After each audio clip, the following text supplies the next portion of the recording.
Hello Lagos, make we yarn. Hello, boy, if this POS matter, don't pass your call. Person go swipe, alert no enter. Before you know it, jump. Wait oh, wetin really happen? Then they use fake alert, they worry us. Okay, so mona listen to If you dey do POS business, no expose your alert. Hello, Ogbuefi. They don't walk that bar road where they worry for our local government for years. This one sweet me, I no lie you. Because you know what, development wey dey work, it deserve loudspeaker. Now why we dey here be that? For here, we no dey abuse, we dey bring solution. My name, it is Ikechukwu Oyemike, aka Ogbuefi Ishegwari. Make we yarn every weekday from 10 a.m. go reach 12 o'clock on Top the Eye 95.9 FM. A startling new report by the African Cities Research Consortium (ACRC) has pulled back the curtain on the deepening distortions in the Lagos housing market. Despite existing regulations, the study reveals that landlords in Lagos continue to demand up to 2 years' rent in advance, a practice that is crippling residents and highlighting a massive failure in state regulation. The 73-page document titled The Lagos City Report paints a troubling picture of a housing system under extreme strain. It exposes widespread irregularities and alleged corruption in the allocation of government-built housing, where affordability and access remain persistent challenges.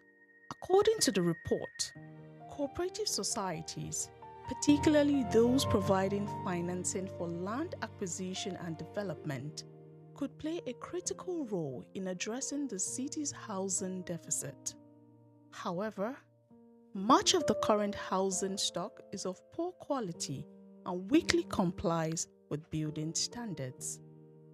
The barriers to entry are high: construction costs, expensive land registration fees, and professional fees are ultimately passed on to buyers, making home ownership an unattainable dream for many. Furthermore, the report underscores the near absence of accessible mortgage options for low-income earners. Beyond affordability, the city faces escalating environmental risk. As a low-lying coastal city with poor drainage, Lagos is highly susceptible to flood threats linked to climate change. Currently, an estimated 18% of the state is vulnerable to flooding, putting waterfront and coastal communities at heightened risk of both environmental hazards and forced evictions. At the launch of the report, the Vice-Chancellor of the University of Lagos, Professor Folashade Ogunshola, emphasized the need for collaborative action. She noted that the study examines the city's unique political structure and its influence on development outcomes. Professor Ogunshola identified major concerns, including 1. High housing cost, 2.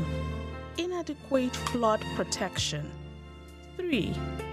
Persistent infrastructure gaps in electricity, water supply, and roads. And lastly, rising inequality and security concerns. Reaffirming the university's commitment to research and innovation, Professor Ogunshola urged stakeholders to work together to make Lagos more sustainable, inclusive, and resilient. Echoing these sentiments, Professor Taibat Lawanson, City Management Associate at ACRC and one of the report's authors, described the work as both functional and insightful. Lawanson explained that the report adopted what she called a solidarity-driven approach, highlighting efforts by public institutions and security agencies to better map informal settlements.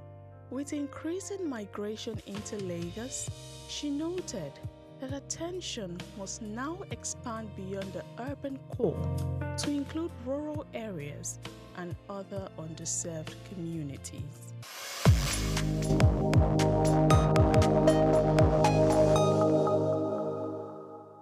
We've got just what you need right here at Femi Wash Media. Call it the Midas touch, and you wouldn't be wrong. Let us record, produce, mix, and master your audio like nobody does. Reach us on our contact today for the best quality job. I love cocoa because of my everyday cup of coffee. You may not be a lover of coffee like me, but I want to believe that you would like to make money from cocoa if you have your way around it, isn't it? This is Cashcraft, where we share with you insights on how to make money out of different business ideas you might already know but feel uninterested. You might even not be aware and just feeling lost in the crowd trying to find what best suits you. Whether you know or not, it can only get better when you are open to more knowledge and great ideas. My name is Grace Komolafe, and I want you to join me as I spy into the cocoa business. No hypes, just what works. Everybody knows cocoa, but not everyone knows the many things it's used for. When you hear cocoa, your mind jumps straight to the chocolate, sweet, dark, rich chocolate. But cocoa is far more than a one-trick bean. Cocoa comes from the cocoa tree, Theobroma cacao, but the part used for cocoa and all the other products is the bean, which grows inside the tree's pod. The cocoa tree produces large, colorful pods. Inside each pod are 20 to 50 cocoa beans, surrounded by sweet pod. The beans are the real stars. They are fermented, dried, roasted, and processed to produce cocoa solids, cocoa butter, and chocolate. Cocoa is rich in fat. Beyond chocolate, it is used for food and beverage, beauty and skincare, pharmaceuticals, agriculture and industry, health and wellness. Now, let's talk business. Starting a cocoa farming business can be rewarding, especially in tropical regions where the crop thrives. Here are key tips to help you begin. 1. You need to understand the crop. Cocoa grows best in humid tropical climates like West Africa, South America, and Southeast Asia. It needs plenty of rainfall, shade, and rich, well-drained soil. And it starts yielding from 3 to 5 years after planting. 2. Get training or mentorship. Learning from experienced cocoa farmers or attending agricultural workshops can help a great deal. Likewise, understanding the life cycle, such as nursery period to transplanting, maintenance, harvesting, drying and fermenting remains very important. Usually, cocoa trees begin their journey in a nursery where seeds from high-yielding varieties are planted in fiber pods or plastic bags.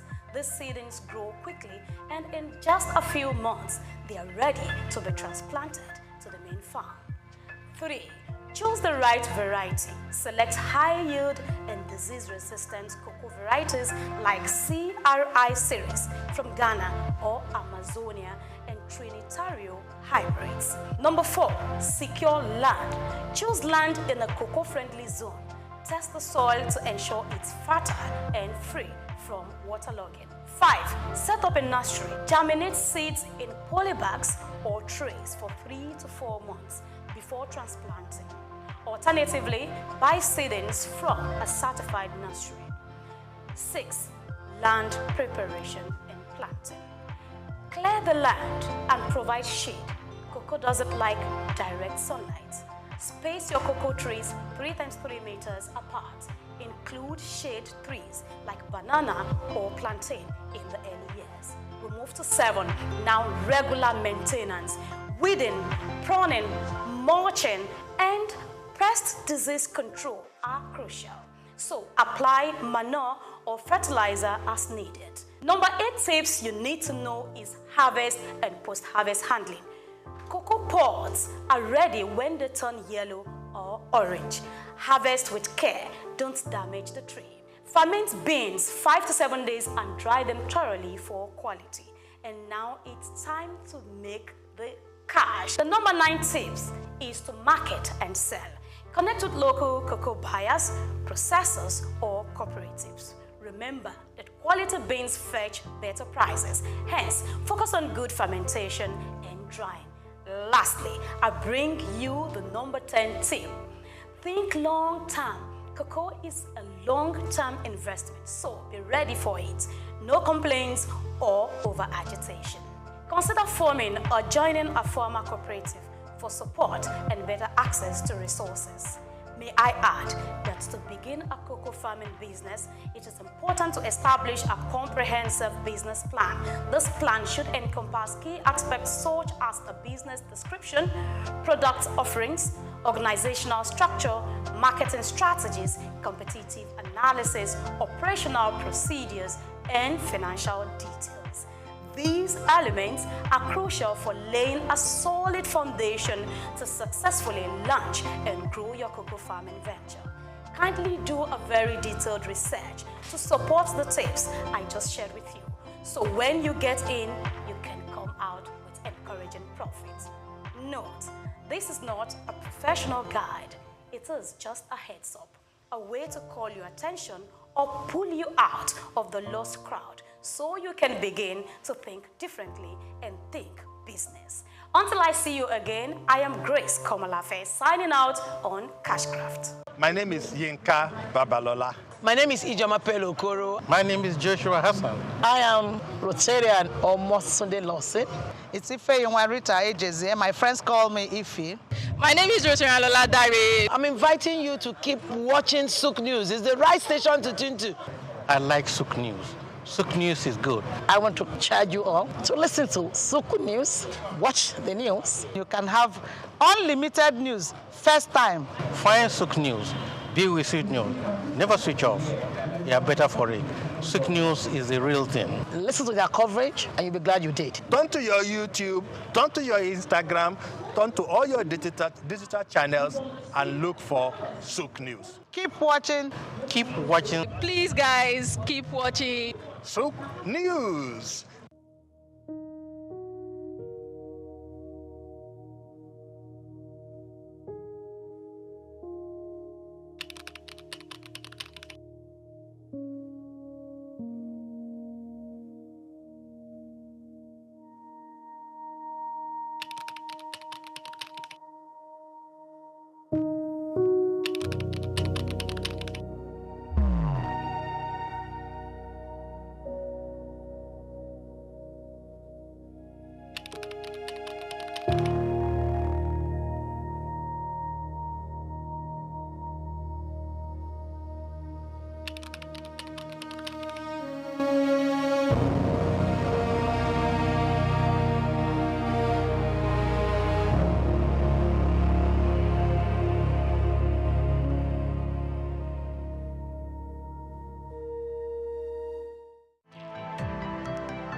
Dropped makes a hole in a stone, not by force, but by consistent dripping.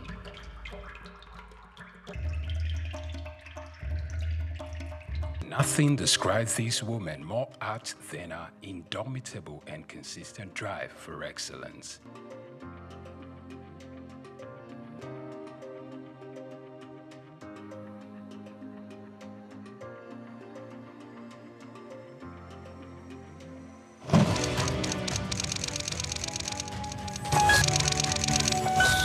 born Bilikisu Abiodun Moturayo Omobalanle Adekola on December 24, 1962, into the family of Alhaji Abdulmoshood Adekola, the first grandson of the first Alhaji in the city of Ibadan, and a Cameroonian mother, Mrs. Hannah Aduke Adekola, in the ancient city of Ibadan, Oyo State. While her mother was still pregnant with her, left for England to further his education. And while she was pretty much young, her mother left the country to go join her husband, to return while she was 8 years. Meanwhile, she was left to be cared for by her grandmother. She was registered in a private boarding primary school at the age of 4. My parents had me. My father went off to England to go to school before I was born. He left my mother pregnant with me. My mother had me, and before I was a year old, left to join her husband in England, and I was left with my grandmother. I grew up with my grandmother before my parents came back like 8 years after.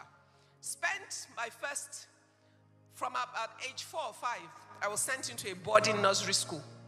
I lived in boarding school at a very early age because my parents wanted to protect me from becoming a local Ibadan girl.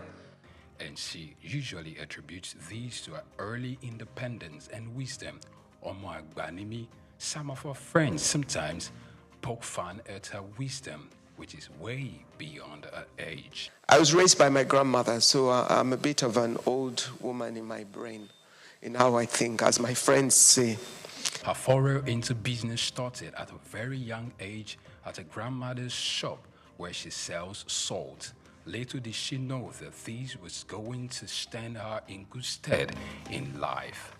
My first exposure to business was my grandmother's little shop where she sold salt. And I used to love to sit behind her little kiosk and help her to sell the salt. But who knew I was being trained for business in my future? While at secondary school, she participated in the literary debating group, excelling in it, which made her consider a career in law, though that didn't last. Also, it is worthy of note that Ibukun Awoshika could hold her own in athletics, earning her the nickname Rabbit because she could really run. As an athlete, if you want to run, and I used to be fast, they used to call me the Rabbit. Unsure of what career path she was going to settle for, she considered becoming many things at one point or the other of her life. After secondary school, she thought of becoming a medical doctor, but she couldn't stand the sight of a cadaver, so she let go of that idea. Later on, architecture was another fancy that caught her attention. Similarly, she also considered becoming a chartered accountant. Finally, only see she could work in a bank. I thought I wanted to be a doctor. Then I found out that they work with real dead bodies. I changed my mind very quickly. I then thought, you know what? I'd like to be an architect. I was good in sciences and had a problem if parents sentence you to science when you're good at both. So I ended up in Ife to study chemistry. By the end of my first year, I realized how much I hated chemistry. I could pass it, but I didn't love it. So then I thought, you know, I'd make a good lawyer. I debated throughout school. I used to represent my school in school's debate. So everybody knows that I can win an argument. So I gave it everything trying to change to law. I used to go and sit outside the door of the dean of law. And then one day the man said, come, what do you want? I want to change to law. Is that why you've been sitting outside of my office? Yes, sir. Okay, if I only take one person from another department next year, it will be you. After the completion of her undergraduate degree at the University of Ife, she went for the compulsory one-year National Youth Service Corps, NYSC, in Kano State, where she worked as an audit trainee at Akintola Williamson Co., which later became Deloitte. For youth service, I did everything to make sure they sent me to an accounting firm. They first sent me to a Muslim school to go and teach. That was easy to solve. I just wore a dress off my shoulder. I went to report. I was immediately rejected. Once they rejected me, I went back to the posting room and waited there for days, until they sent me to Akintola Williams & Co. Although she was later given full employment after her service year, she felt becoming an accountant wasn't a thing. You would have thought that having gone through all that trouble, accounting would be the love of my life. When I got there, within the 1 year of my youth service, I realized how boring accounting is to me. Because they had all the processes somebody else had thought about before. All I had to do was open old dusty files from company to company without imagination or initiative. I'm a very restless human being. That was not going to work. So I finished the work. I did well. They offered me permanent employment, but I said, thank you, but no thank you. Why? Because at that moment, I had come to a realization that that was not the vision for my life. After returning home, she joined Alibert Nigeria Limited, a furniture company, as showroom manager, in a word, only to kill time.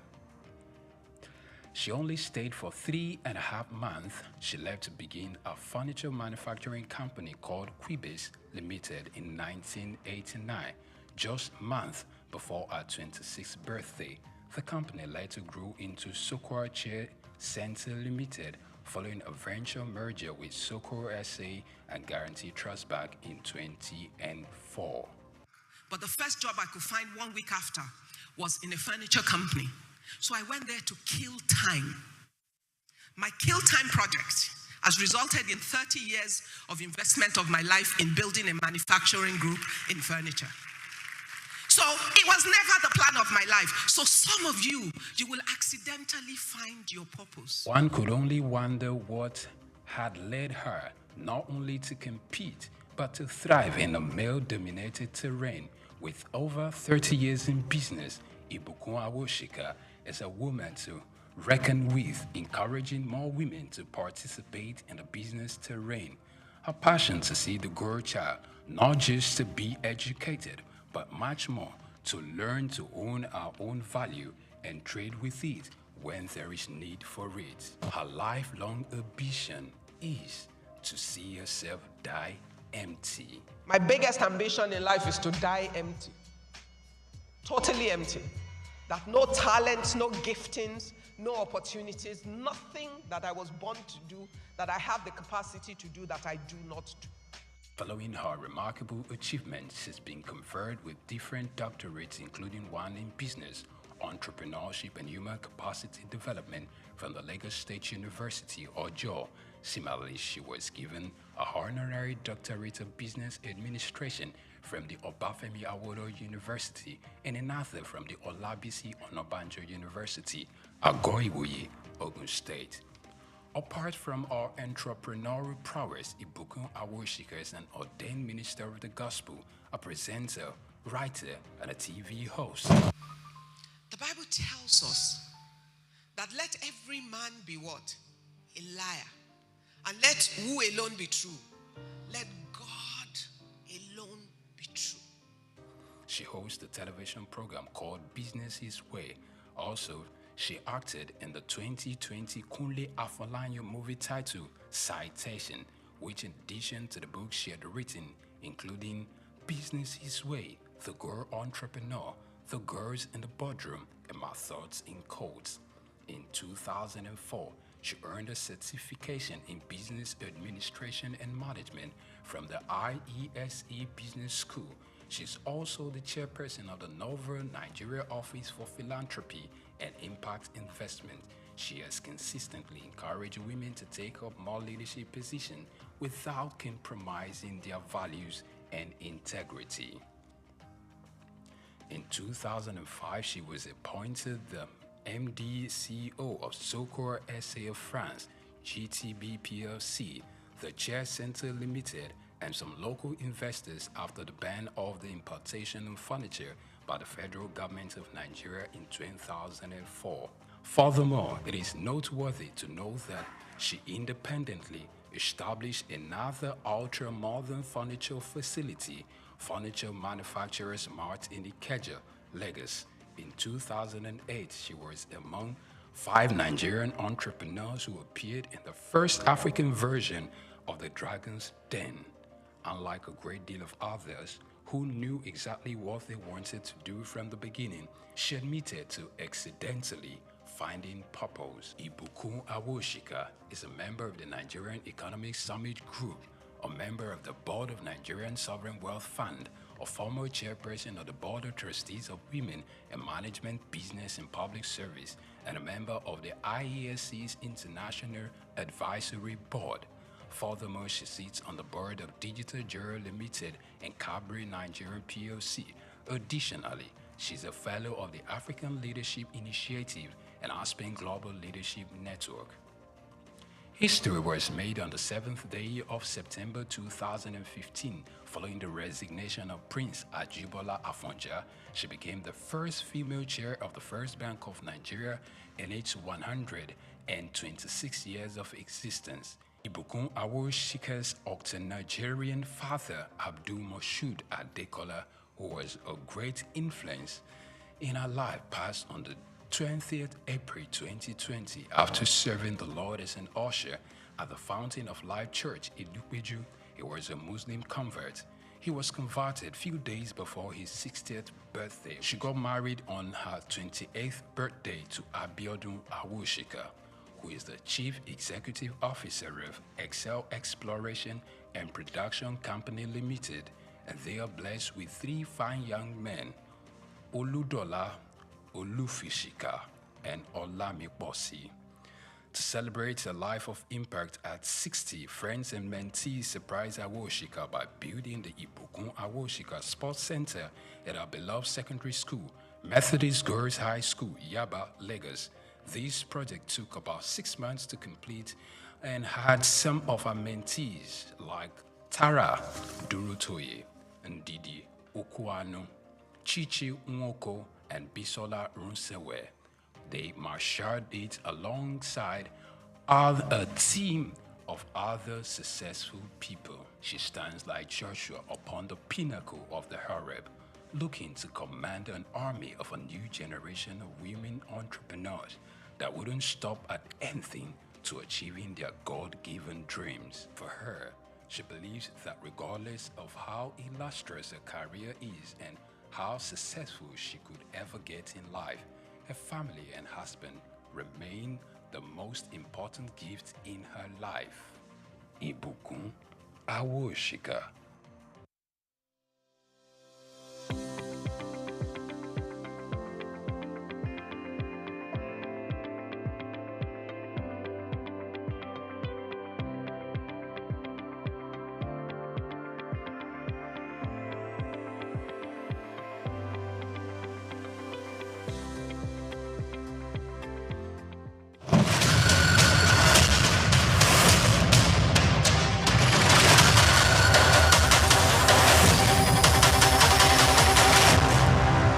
Today is an important day in the lives of every woman all over the world. Celebration of International Women's Day is really quite welcome because a lot of women have made immense contributions to the human society, and they must be commended and encouraged, and they should be given access to quality education, health facilities, food, and so many other wonderful things to make life easier for them and for their children, because they are the actual ones that the lives of our children revolve around. Must make life comfortable for every woman, and we should remember the efforts and sacrifices made by leaders who have fought over the years for gender equality. Gender equality we have heard so much about. It's been preached in every nook and corner of the world. But is it actually taking effect in the lives of our people? Quality of life. Where do we start from? One always wonders whether women are receiving the kind of quality of life that we deserve. Young women are still being treated as slaves in different parts of the world. Perhaps we don't consider them the category of women when you think of young girls and young women who have been used as slaves in different homes as housemaids, but they also deserve to be given good quality of life. Some young girls are still being pushed around, and people still consider them not to be equal to members of their gender, even in the homes where they live and work very hard to maintain.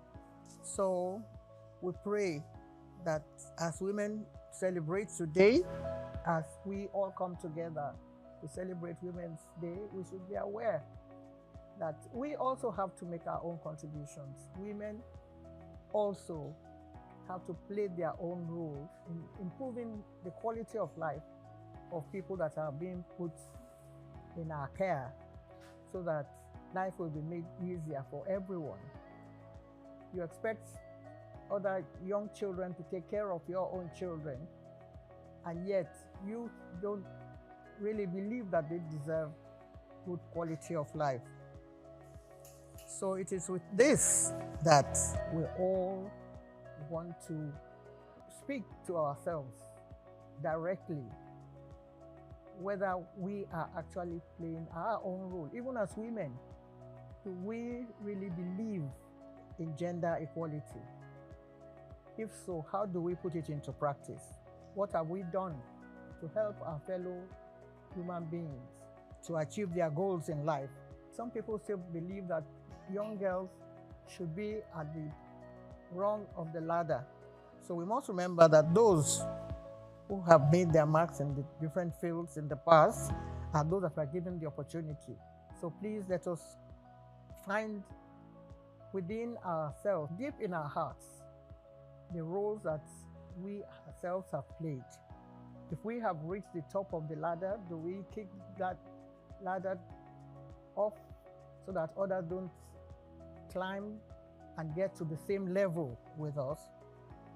To embrace honesty and integrity, we must do something. And this is the day that has been set aside for all women all over the world, whether you are in Nigeria or in Ghana or in China.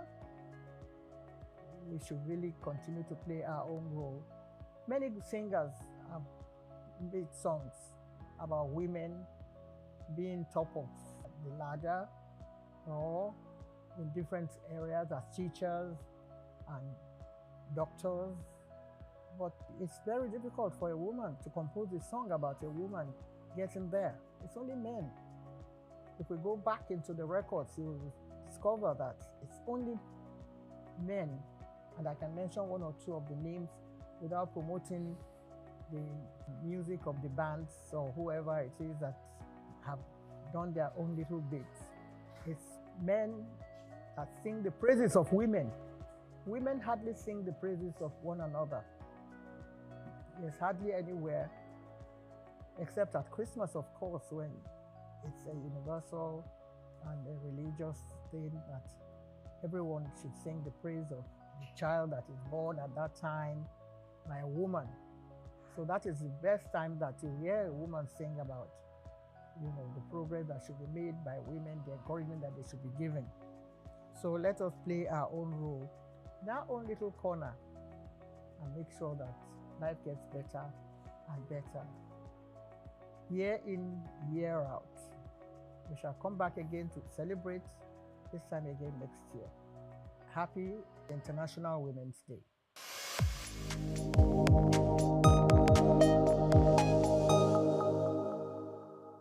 My name is Yinka Babalola. My name is Ijoma Pelo Okoro. My name is Joshua Hassan. I am Rotarian or Mosunde Lawson. It's Ife Rita Ejeze. My friends call me Ife. My name is Rosemary. I'm inviting you to keep watching SOUQ News. It's the right station to tune to. I like SOUQ News. SOUQ News is good. I want to charge you all to listen to SOUQ News, watch the news. You can have unlimited news, first time. Find SOUQ News. Be with SOUQ News. Never switch off. You are better for it. SOUQ News is the real thing. Listen to their coverage and you'll be glad you did. Turn to your YouTube, turn to your Instagram, turn to all your digital channels and look for SOUQ News. Keep watching. Keep watching. Please, guys, keep watching SOUQ News.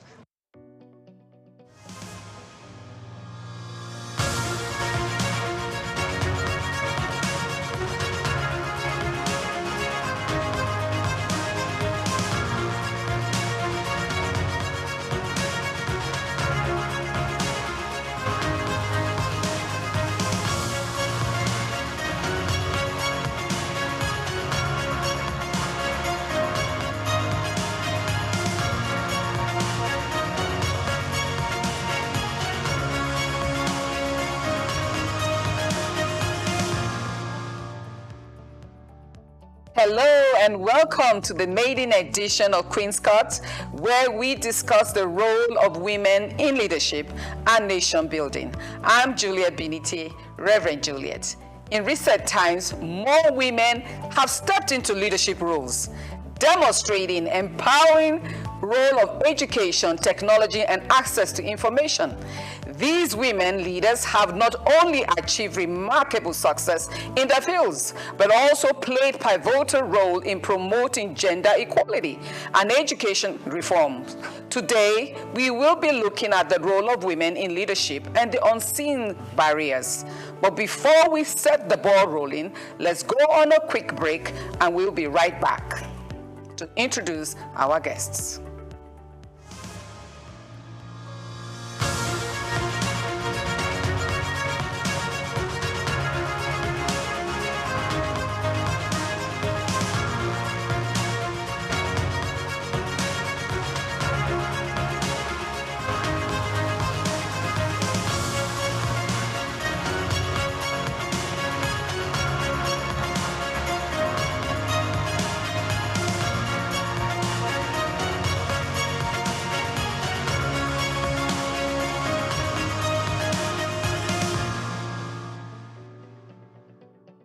Welcome back. Women leaders already battling workplace stereotypes and seeking work-life balance found themselves shouldering more enormous responsibility in recent time. Hence, we will be looking at the role of women in leadership and the rising challenges. Joining me for this discussion is my sis, a big sis, but in this court, we will call you Lady. Lady Orochi Ogan, leadership consultant and the CEO of O'Neill, a global management firm focused on leadership at my immediate right. Welcome, Lady Orochi. Thank you to the very Queen's much. Court. Thank you. Maiden version. Thank you. A pleasure having you here. I'm glad. And of course, another big sis of mine, a wonderful, incredible woman leader, Lady Adeola Aziz, in this court, the Queen's Court. So get ready for that. A politician and a social entrepreneur, and of course, the founder of an NGO, Community Care Foundation, focused on empowering youth and women, and especially in agriculture, solving the hunger problem. And I just want to welcome you, sis. Lady Adeola, you're welcome to Queen's Court. Thank you very much for having me. We will be discussing these matters of women in leadership and the challenges. Yeah. And today's discussion is going to be focused more on the ideological issues of these leadership issues, because women and leadership is almost as if it's not something to go together. When you say women, it doesn't count leadership. So we want to have that discussion, understanding that women have been leading in the past. We have seen great women leaders. We have seen Queen Amina Ozaria. We have seen Funmilayo Ransom Kuti in the West. And we have seen Margaret Ekpo in the East. So even in Nigeria, we have women who have led and showed tremendous leadership. But they're also very minimal leaders all over, abysmal women in leadership in different spheres of influence. The banking sector is beginning to show up with great women as CEO at the top of the echelon of the bank. But however, do we have enough women who are going to occupy that seat the moment they leave? So this discussion is very important, especially to a new generation of women rising, with the issues of women leading both at home and at the city gate. That balance of things, we need to have that discussion. That's why it's important to have the discussion. I'm coming to you, Lady Adeola, and of course it's going to be the same, dovetail to that same area of discussion on these rural women. Because of the issues of mindset, culture, educational background, and the 9 years of the philosophy of understanding that women are also leaders, how do we navigate, apart from education, training, let's say training, what is the intricate issues that you think is still limiting these women, even at the rural level? Let me give you an example. I was at a program where I needed to speak to some women. When they called me, I thought they were educated women, but I found out they were not, so I had to go into pidgin English a little bit. But I realized that these women have such capacity and role to play in the society, and they were complaining at the issues of the genital mutilation, the issue of the girl-child marriage. It was within the middle belt of Nigeria. And I was telling them, but you are a leader, you are women leaders. And they were like, no, what are you talking about? That's is the chief, is the this. So how are we going to go about, especially the rural Africa, because we have over 20 million women entrepreneurs, SMEs, and it's fundamentally women. Producing, adding to the GDP per capita of Nigeria. Incredible when I saw that data. And yet we say we are not leading. Can you speak to that? And Lady Horichi also would add to that comment, because it's at the center of this discourse in its ideological and philosophical level. Because before we talk about specializing in areas of leadership, do we really, really want the men to still tell us to lead? Or can we just simply realize it? You see, when you're talking about what you just said at the rural level, right? We need to understand that, like I said, most of them are illiterate, and most of them are controlled and led by their chiefs, the ballers, their husbands, and all of that. I'll give you an example. During the local government election, we had to have a by-election in one of my wards. And there was a particular woman who was very, very active, widow, 6 children, she was under 23. And I said to her that, why don't you come and represent the ward, because we needed you to be there, and somebody passed. And she said, yes. So I said, okay, we will support her, we will fund her, and all of that. Do you know that by the next day or 2 days later, when we reached her, we couldn't get her on the phone. And I actually paid somebody to go and look for her. Did something happen? What had happened was that her uncle, her late husband's brother, the ballers, and said, how dare she put herself forward? Or she said she didn't put herself forward, that it was Honorable Adiola Aziz who asked her, because she saw the potential. She mobilized a lot for us. And she went into hiding. Can you imagine? Can you imagine that? So I now realize that what we need to do, we have to start the education from these male at that level who control these women. Excellent. During campaign, they're for you. They will do this, they'll support you, they say this is who we want. On the day of election, right, their husbands, the ballers, they would have given all of them. All of you, this is the direction you go. So when you have that kind of, I don't know what to call it, whether it's a directive, I don't want to use the word bullying or whatever, a directive from their husband, that's what it is. Whatever, to do this. So tell me, how do those women want to express themselves? By voting or deciding or taking choices or making decisions that they feel is right for them. It's not inclusive. So we need strong advocacy. We need strong advocacy, and we need to try and see how we can get the buy-in of these men who have a strong hold on their wives, their sisters, on these women, to say, look, this is your daughter. This is what will happen. And a woman at that level only cares for food on the table for the children and how the children will go to school. Once you can satisfy those 2 needs, right, a woman she'll thrive on her own. But when she doesn't have that independence of mind to make a decision by herself, hey, she's in bondage.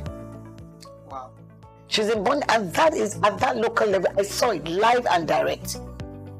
So they do not have the capacity. They've got the competency. They do not have that capacity to take those decisions by themselves. So it's limiting, and it's patriarchy, it's stereotyping, and hey, why should you raise your head up to say you want to lead? Who's giving you permission? Excellent. But in comparatively to that, let me even draw it back to even at the international level, we only have about 23% to 25% of women at the global level. So if the rural woman, the issue of that control, is it the same as the woman at the elite level who has gone to school, at least did her high school, or suddenly she disappeared? I have had friends who were probably acting before, they get married and they just disappear off the screen.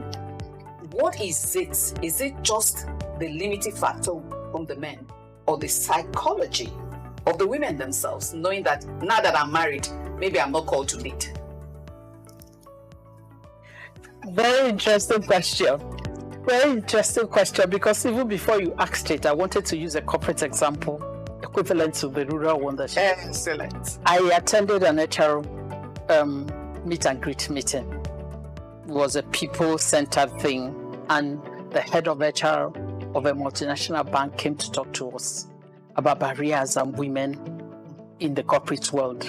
She gave a practical example. She said, if there's a general management or CEO opportunity in Côte d'Ivoire, and you call a man and said, go and prepare, we're getting you ready, you're going to be the CEO in Côte d'Ivoire, the man will jump, thank, and if you call a woman, the woman will tell you, this is an exciting opportunity, let me go home and discuss it with my husband. This is what is going on in the corporate world. I'm not talking about rural environment. So these barriers are real. Yeah. But in the same circumstances, we now had another CEO from a bank that told us about intentionality and planning. She said she went into banking career and she was intentional from word go that she was going to be at the top and nobody was going to limit her. It's not about feminism or women, whatever. She just had a relationship with her husband that helped her husband understand her and help her husband push her career. So she had a baby at the point they made her a chief executive officer for a bank in Ivory Coast or somewhere. She just, then there was not even GSM. She just planned, had 2 stable nannies, had a way of reaching out to them, you know, on a mini basis when she's doing her work. And she was able to do the assignment. She was able to take the position and enhance her career in the bank. At the time she was talking now, she was now CEO in Nigeria. So these barriers are real. And because I'm an SME person, when you mentioned SME, my body was shaking. I can imagine, yes. You see, so it's not an easy assignment, but if we're intentional, you need to reach out to them. It's a two-pronged approach. The first thing is that you need to sensitize the women. You need to get their buy-in. You know, you need to let them understand the benefits for them. It's not for me. You know, you need to talk to them at their level. Speak vernacular. If you can't speak that vernacular, get somebody to interpret. Some of them do not. If they understand pidgin English, I'm very good at that. When I get to my village, I start racking in Igbo language. What is important to me is communication. Yeah. So you reach out to them at their level and try and sensitize them, create awareness. Let them there's a paradigm shift that needs to happen.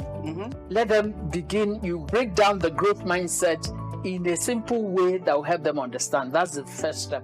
Second step is to work with this huge, I don't know what to call them, husbands, chiefs, cousins, uncles, the male factor, you know, that is sitting over the female folk patriarchally, is to get them to understand. It's also a buy-in process, you know, have conversations with them, help them to understand. When you get into a rural environment, you get to the valley. The valleys, I've seen people that were able to work and change an environment with the Oba. The Obas, recently, they're very literate. The valleys, even if they're not, they have understanding. If you get their buy-in, you just go out of your way, try and get their buy-in.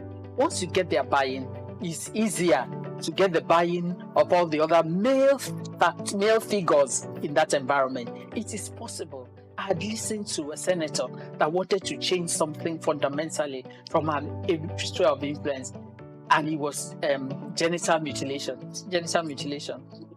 And she started, it was a Herculean task, but she was deliberate, it was planned. She started with the Oba of her village. Yes. She started with the Oba, continued having meetings until the Oba got the buy-in. Excellent. So when the Oba got the buy-in, She went to the youth. The youth got the buy-in and said any woman that is mutilated will not marry.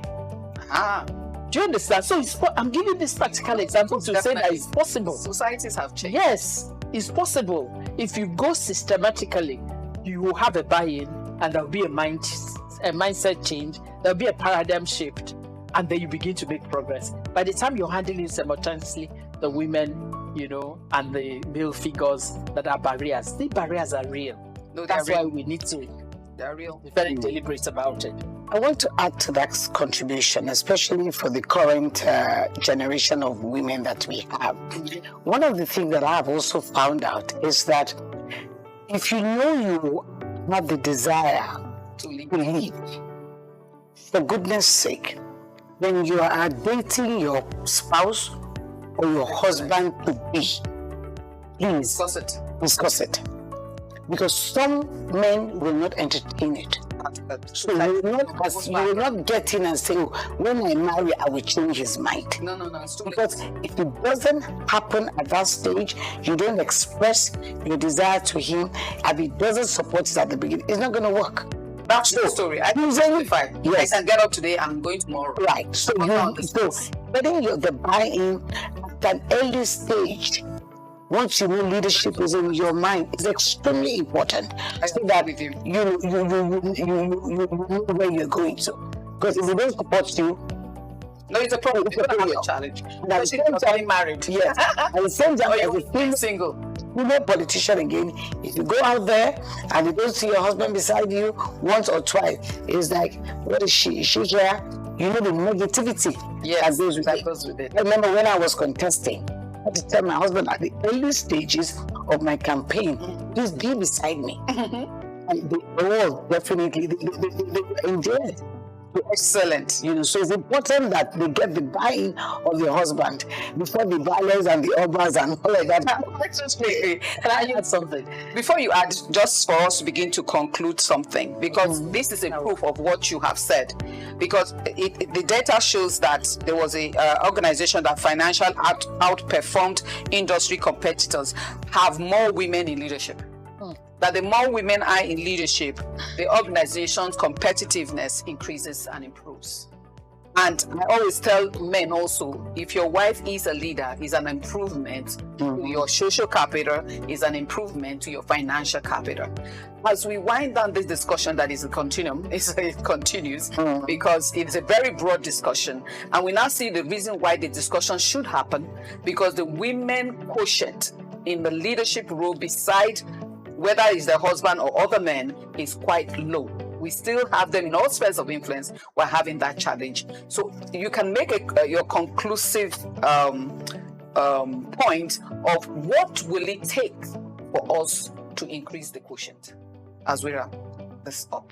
Starting from her as she concludes her points, then also dovetail to that question. My last words as we conclude. Yes. I was going to say that when it comes to marriage, I'm not deviating. I think that conversation should happen whether you want to be a leader or not. Yes. You need to let, as a human, because you need to let your husband, get your husband consent from the beginning to support you to be the best versions of your life. That's it. You need to. That's your HR speaking. Yes. You need to get your husband to support you to be, you are his helpmeet. You're there to help him to be the best versions of his life, but it's a partnership. He should also make a commitment to help you to be the best versions of your life. Precisely. And so if you have that balance at the beginning, it's easier to manage things. It's easier to manage things, when you're in the marriage. And these are my last words. I keep coming back to, plan and organize. We need to be very strategic. Yes. We need to deal with the critical mass. We need to prepare benefits. We need to have a dialogue from the city. This is not just your husband. Excellent. Silence the environment. Everyone and together as a team. That's what we're doing. This is not a talk show. Definitely. I'm a solution bearer. I'm here to solve problems. That's why I came on the program. Yes. So outside this program, as we progress, can we come together and put up a strategic plan on what we can execute? And I'm not talking about high level. I'm talking about yes. Let's go back, because my family has a foundation. I understand how to run grassroots issues. Let's go back to the grassroots. Let's start doing something. Okay, thank you very much. Lady Adeola, as we conclude. Yes. There's been a lot of talk about the value. Yes. About the value that women bring to the table. Yes. If they are there. Okay. If they show up, if they're there. Promoting women leadership is simply social justice.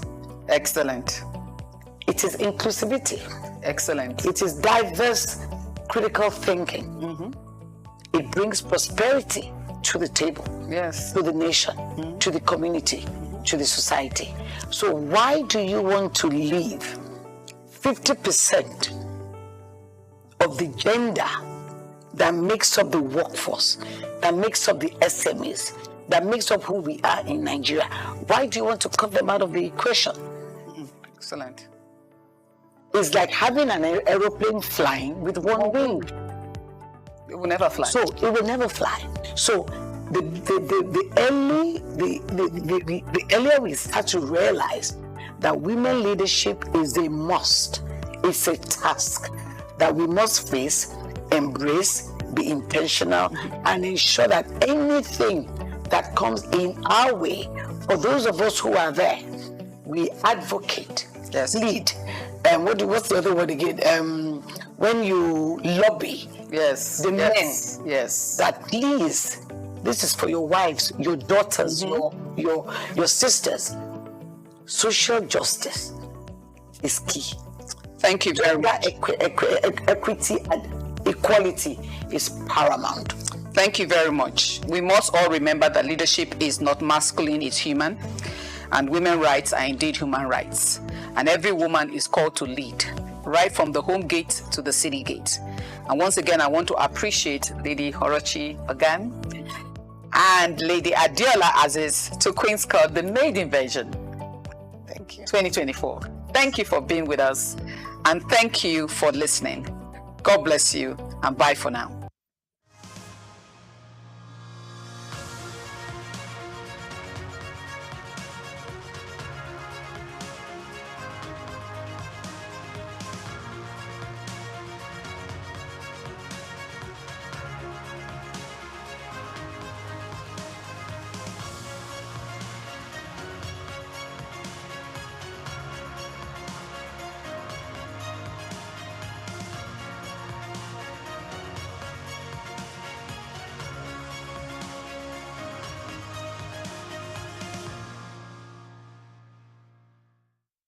As Nigeria marks International Women's Day, the country's political leadership continues to reflect a significant gender imbalance.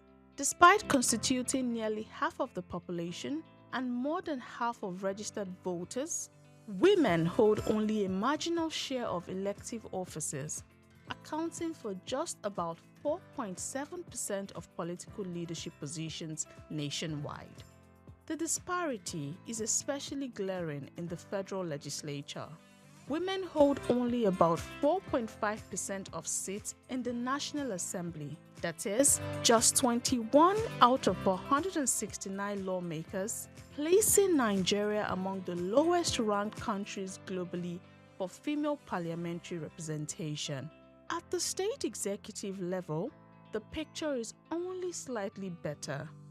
While Nigeria has never elected a female governor, women currently serve as deputy governors in 8 of the 36 states.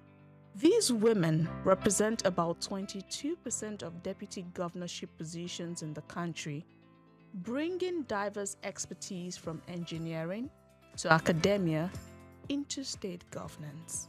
The emergence of these female deputy governors represent incremental progress in a system historically dominated by men. Their leadership demonstrates women's capacity to shape policy outcomes at the state level.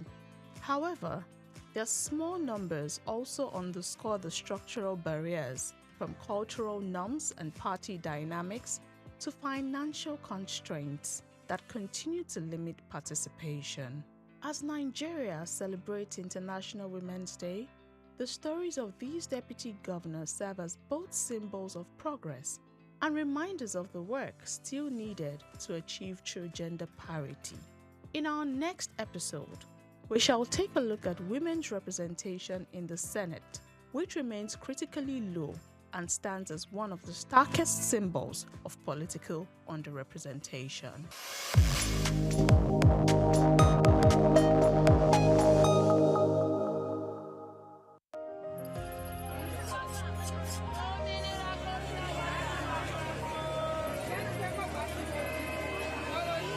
Hello, Lagos.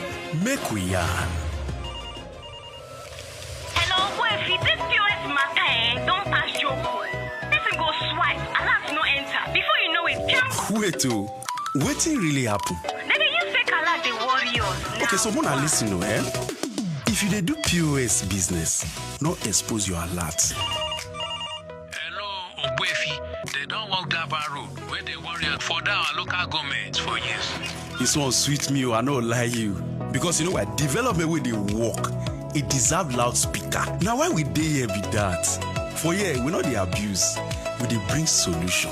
My name, it is Ikechukwu Oyemike, aka Ogwefi Ishegwari. Make we yarn every weekday from 10 a.m. go to 12 o'clock on Top the Eye 95.9 FM.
Achievements, goal setting, hard work, and dedication have been proven to be some of the elements towards success.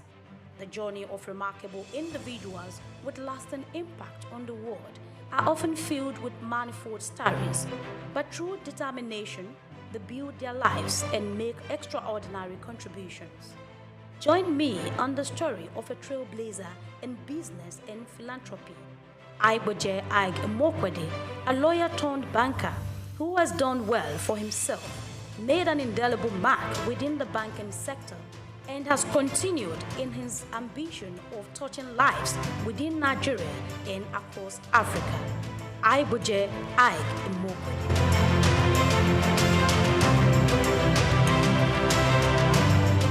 Within the Nigerian business space and philanthropy, few names resonate and are respected profoundly. Such is Aiboje Ag Mokwede.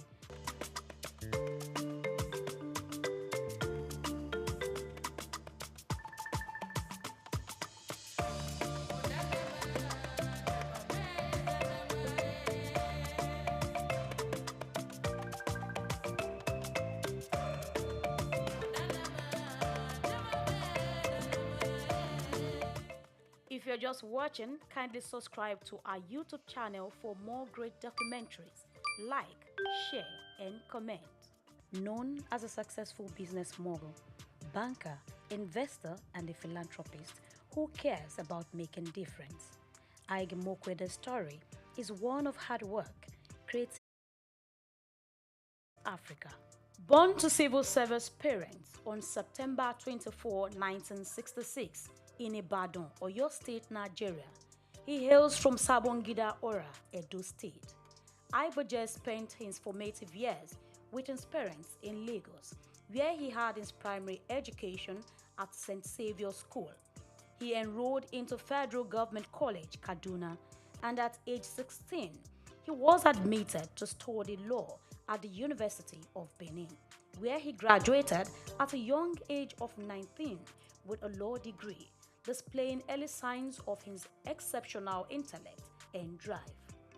Called to the Nigerian bar in 1987, he started his career in 1988 as a lawyer at Continental Merchant Bank during his National Youth Service Corps NYSC year.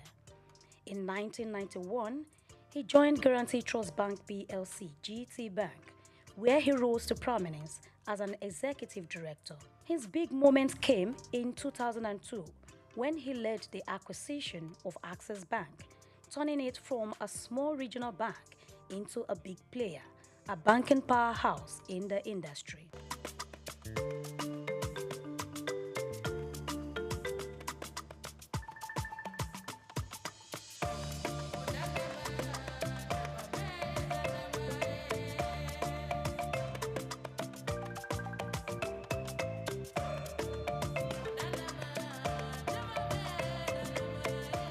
Throughout his career, Ige Mokwede has taken on different leadership roles, including Group Managing Director and Chief Executive Officer of Access Bank until December 2013. He later became President of the Nigerian Stock Exchange and retired in 2017, but remains on the National Council.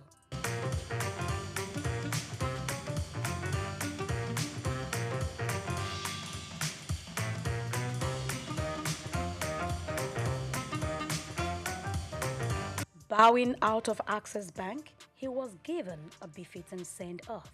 No man or combination of men could transform what we met in Access Bank in 2002 into what would cause this type of people to come and celebrate today in office.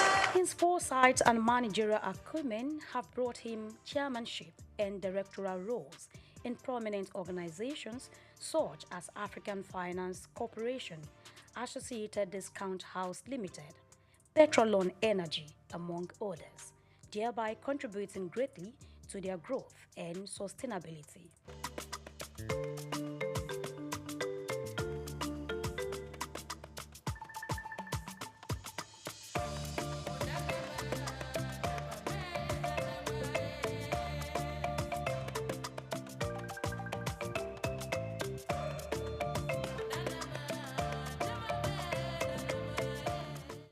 Hard work, they say, pays. Ige Mokwede's hard work earned him many awards and honors. He received the National Productivity Order of Merit Award in 2009, conferred with Commander of the Order of the Niger CON in 2011 by the then President of Federal Republic of Nigeria, Goodluck Jonathan, during his administration for contributing to banking and finance. As a visionary leader, he was installed into the E&Y World Entrepreneurs Hall of Fame in 2011 as the EY West Africa Entrepreneur of the Year and named African Banker of the Year in 2013. These amounting to how much others values his leadership and ideas. He got honored by Chartered Institute of Stockbrokers of Nigeria. Beside his work, Ige Mokwede also gives back to society. This philanthropist is involved in efforts to improve governance and healthcare across Africa through his Ige Mokwede Foundation, making a positive impact on people's lives. He initiated the Adopt a Healthcare Facility program in 2019, and he is the chairman of ABC Health and director of the Private Sector Health Alliance of Nigeria. He is the founder of Chairman of Coronation Capital Limited since 2015 and has contributed to the growth of the Coronation ecosystem. Coronation Capital Limited, with other arms of its businesses, also bettered Coronation Art Gallery in Lagos on the 13th of May 2022, a platform for showcasing exceptional works of art that embodied the essence of cultural significance and artistic expression. Aigboje Ike Mokwede founded Coronation Art Gallery with the vision of democratizing art, foster appreciation and understanding for the artistic world, and making it accessible to a wider audience. Bumi Augusto is, I knew Bumi when she was born. I know her parents, and I know all her siblings. She's a beautiful, wonderful, gifted Nigerian artist, and just like many of the others here. The piece behind me is a triptych, long throats, all up to longer throats. I actually thought that I was going to caption this collection. This is really a microcosm of my entire collection, but I was going to capture it longer throats because this represents a lot of this collecting I did during COVID. Many of these pieces actually were not in Nigeria. I brought them home. I'll tell you something. I'm known for collecting masters, the Enwonwus and the Yusuf Grillos and so on. I still do, okay? And I kind of stuck to that genre of classic. Those are the people who, when I was growing up, as I told you, those are the people who were my parents, either just older than them or contemporaries. So I grew up knowing these artists as my uncles, okay? So my first collecting was, from works, done by masters like that. After a while, these works are really priced in. But Bumi Augusto, her works, which may appear even a bit pricey now, in 10 years' time, So this is also hosted by Coronation, which are companies that are all about wealth creation. So there's also the investment angle. I don't collect for investments, but with all that these great Nigerian and African artists, the young ones, have been doing, and the way their prices have been rising, I've got to focus on investments now.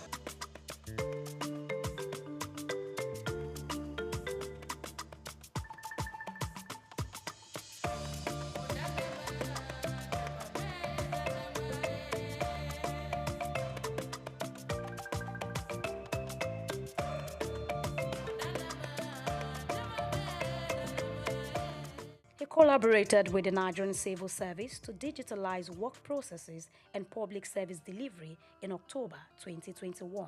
Recognizing 43 public servants at the 2022 Civil Service Award ceremony on behalf of the Ige Mokwede Foundation with an encouragement of cash prize worth 500,000 naira for each awardees.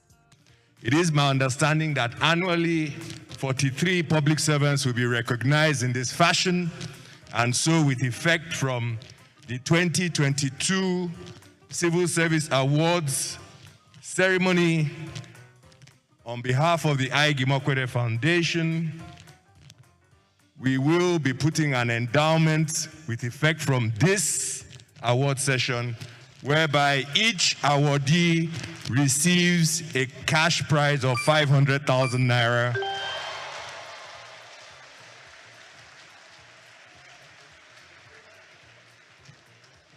And in the interest of digital culture, the credits will go directly to your accounts.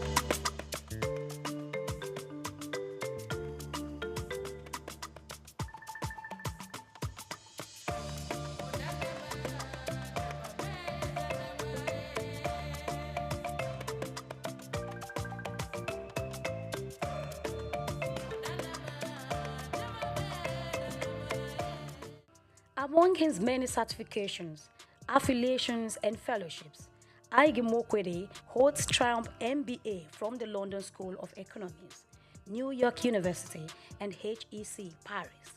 He attended an executive management program at Harvard Business School in the year 2000, and he is a member of the American Academy of Arts and Sciences, also appointed to the International Advisory Board of Oxford University's Blavatnik School of Government.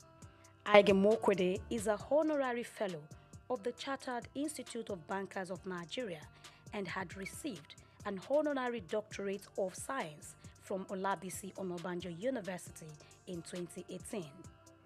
Also honored by Chartered Institute of Stockbrokers of Nigeria last year in a groundbreaking ceremony.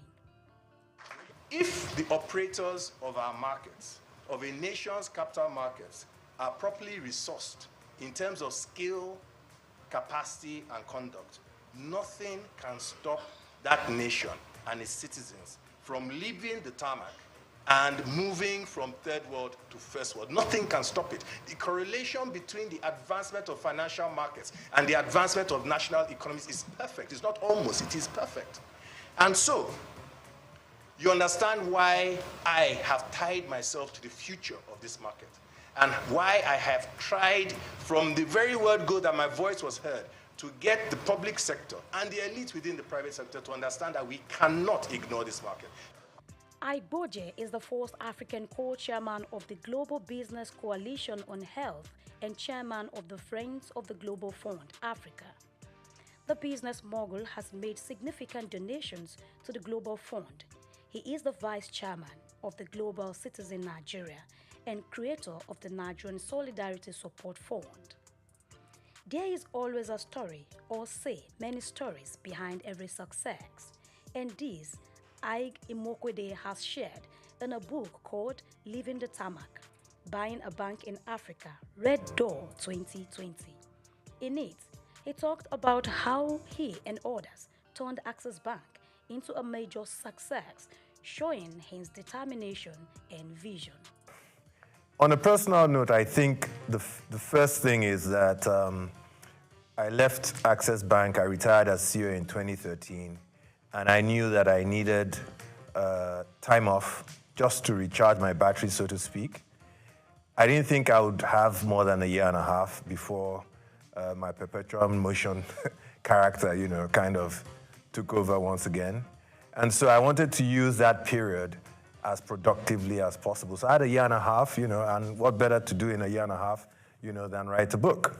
And for me, it was an opportunity, for posterity to tell the story to my children in a structured sense, because before then, I just hadn't had the opportunity to sit down with my kids and say, this is what I did today, or this is what I did yesterday, and these are the highs and the lows of this journey. Herbert and I went through a hell of an experience between 2002 and 2013, and for him, that experience has continued. We learned so much, we were exposed to so many things. We had really, really great mountains that we climbed. We scaled some pretty high heights and so on. And in a sense, it would be very selfish of us to, lock this up in a box and not share it with others, because I think our experience, can be used by any other person who has an ambition to go out there and do, whatever it is they seek, whatever it is they dream about. And so the notion of writing for posterity and recording this period in my life, and probably more important, the notion of preparing a way for others, those are the things that drove me to write the book. Ig Imokwede, former managing director of Access Bank Group, returns to lead Access Holdings, replacing Abubakar Jimo.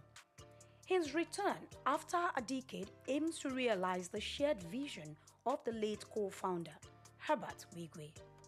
Access Holdings PLC, trading under the Access Corp ticker on the Nigerian exchange, began to feel Aiboje's progressive impact as its stock value increased by 1.52% following his appointments as chairman. Aiboje Ig Imokwede is back again. Ig Imokwede is married to Ofovwe Ig Imokwede and has 4 children, namely Ohiozoje, Aima, Morenike, and Renown. He has been able to balance his family life with his professional achievements, setting an example as a leader and role model to many.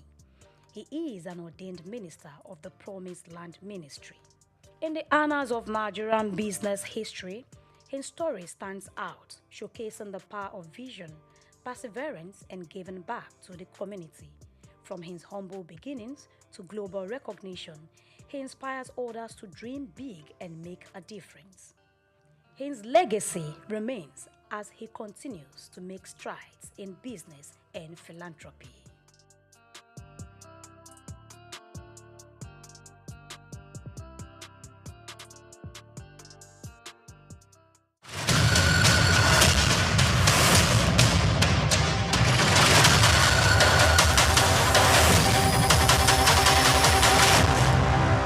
We've got just what you need right here at SOUQ Media. Call it the Midas Touch and you wouldn't be wrong. Let us record, produce, mix and master your audio like nobody does. Reach us on our contact today for the best quality job.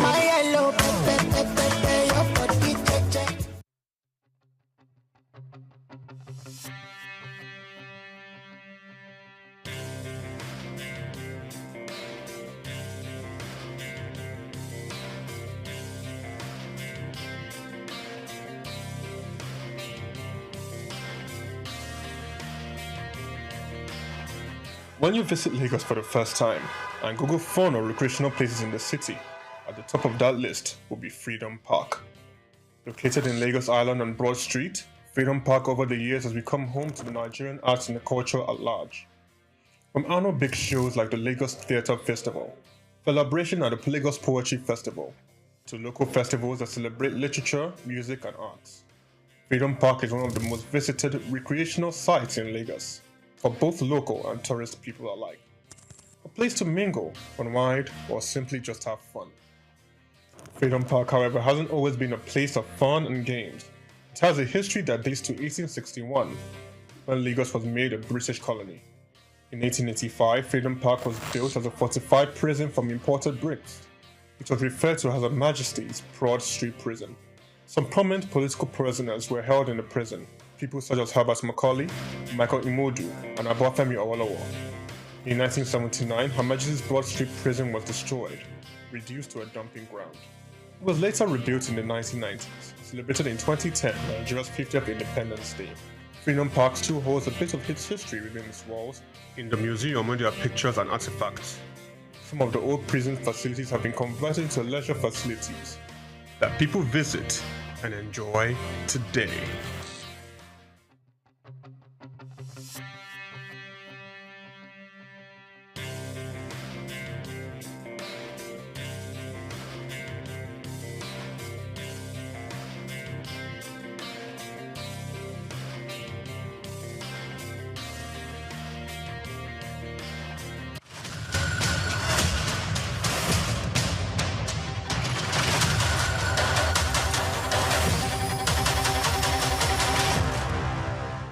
Muhammad Yunus was born on the 28th of June 1940 in the village of Batwa, Chittagong, a British Indian colony which is currently known as Bangladesh. He attended Lama Bazar Primary and Secondary School in his village and passed the matriculation examination into Chittagong Collegiate School, where he ranked 16th out of 39,000 students. After his graduation in 1961, Yunus joined the Bureau of Economics as a research assistant and was later appointed lecturer of economics at the Chittagong College. During that time, he also set up a profitable packaging factory on the side. In 1965, he received a Fulbright scholarship to study in the United States, where he obtained his PhD in economics from the Vanderbilt University Graduate Program in Economic Development. Between 1969 and 1972, after his keen education excellence of apex heights and proportions in the United States, he returned home and was appointed professor of economics at the University of Chittagong. He was eventually appointed onto the board of directors to the United Nations Foundation, where he served for 33 years. When Bangladesh suffered a famine in 1974, Yunus felt he had to do something for the very poor. In his country, he founded the Grameen Bank. His motivation was to create economic and social development for the very poor, giving long-term loans to those who wanted to start small enterprises to pay back when they can. The aim to help was to get many of them out of poverty. For this, he was awarded the Nobel Peace Prize in 2006. Muhammad Yunus is a recipient of numerous international awards for his ideas and endeavors, including the Humanitarian Award in 1993, World Food Prize in 1994, Independence Day Award in 1987, Bangladesh's highest award, the King Hussein Humanitarian Leadership Award in 2000. He was also awarded the Volvo Environment Prize in 2003, Nikkei Asia Prize for Regional Growth in 2004, Franklin D. Roosevelt Freedom Award in 2006, as well as the SOUQ Peace Prize in the same year. All humans are born entrepreneurs, he would always fondly say. His heart showed through his everyday life.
My name is Shino Ogbadegeshi. I'm the CEO of Gozi Micro Insurance.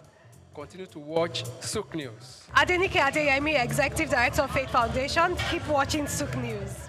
My name is Shepherd Michael Adewale Onofuye. I enjoy you all to always watch SOUQ News TV.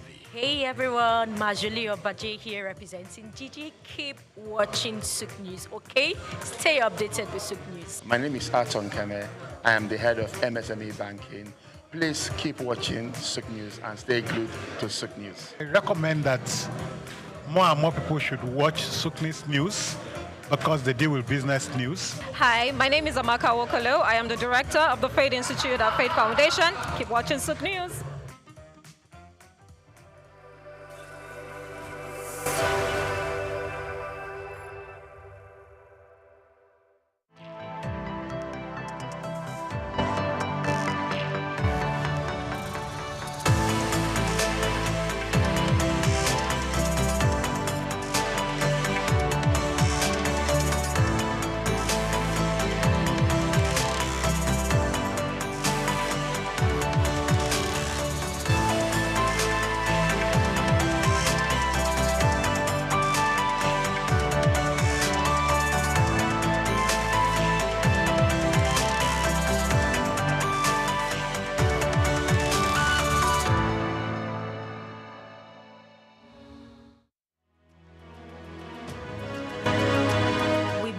To you the remarkable life of a Nigerian businesswoman who has overcome significant challenges to become one of the most successful entrepreneurs in Africa.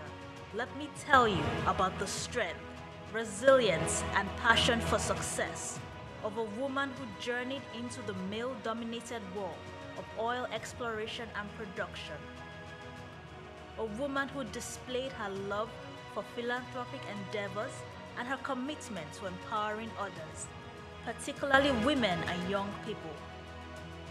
This woman is Folorunsho Alakija.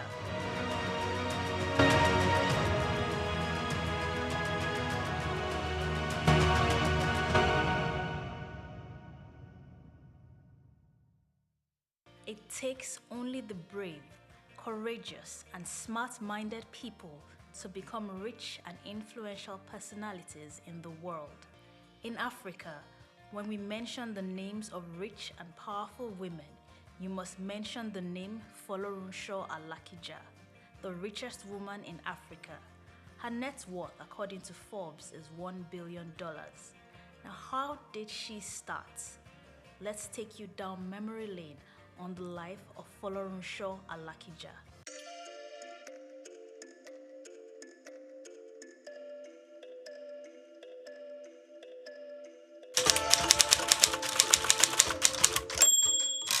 Folorunsho Alakija was born on Sunday, 15th July 1951 to Chief L.A. Ogbara, her father, and Mrs. Ogbara, her mother, who is a businesswoman.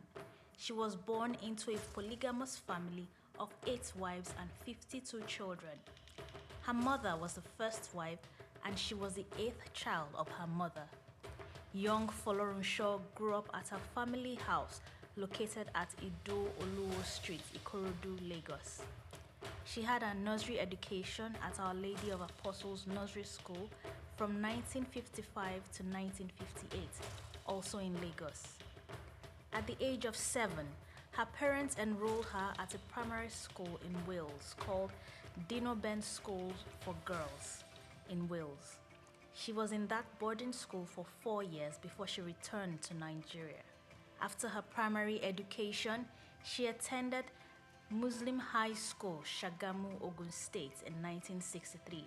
Well, during the holidays, she will go to her mother's shop to participate in the textile business. She will learn about trading and marketing of textiles.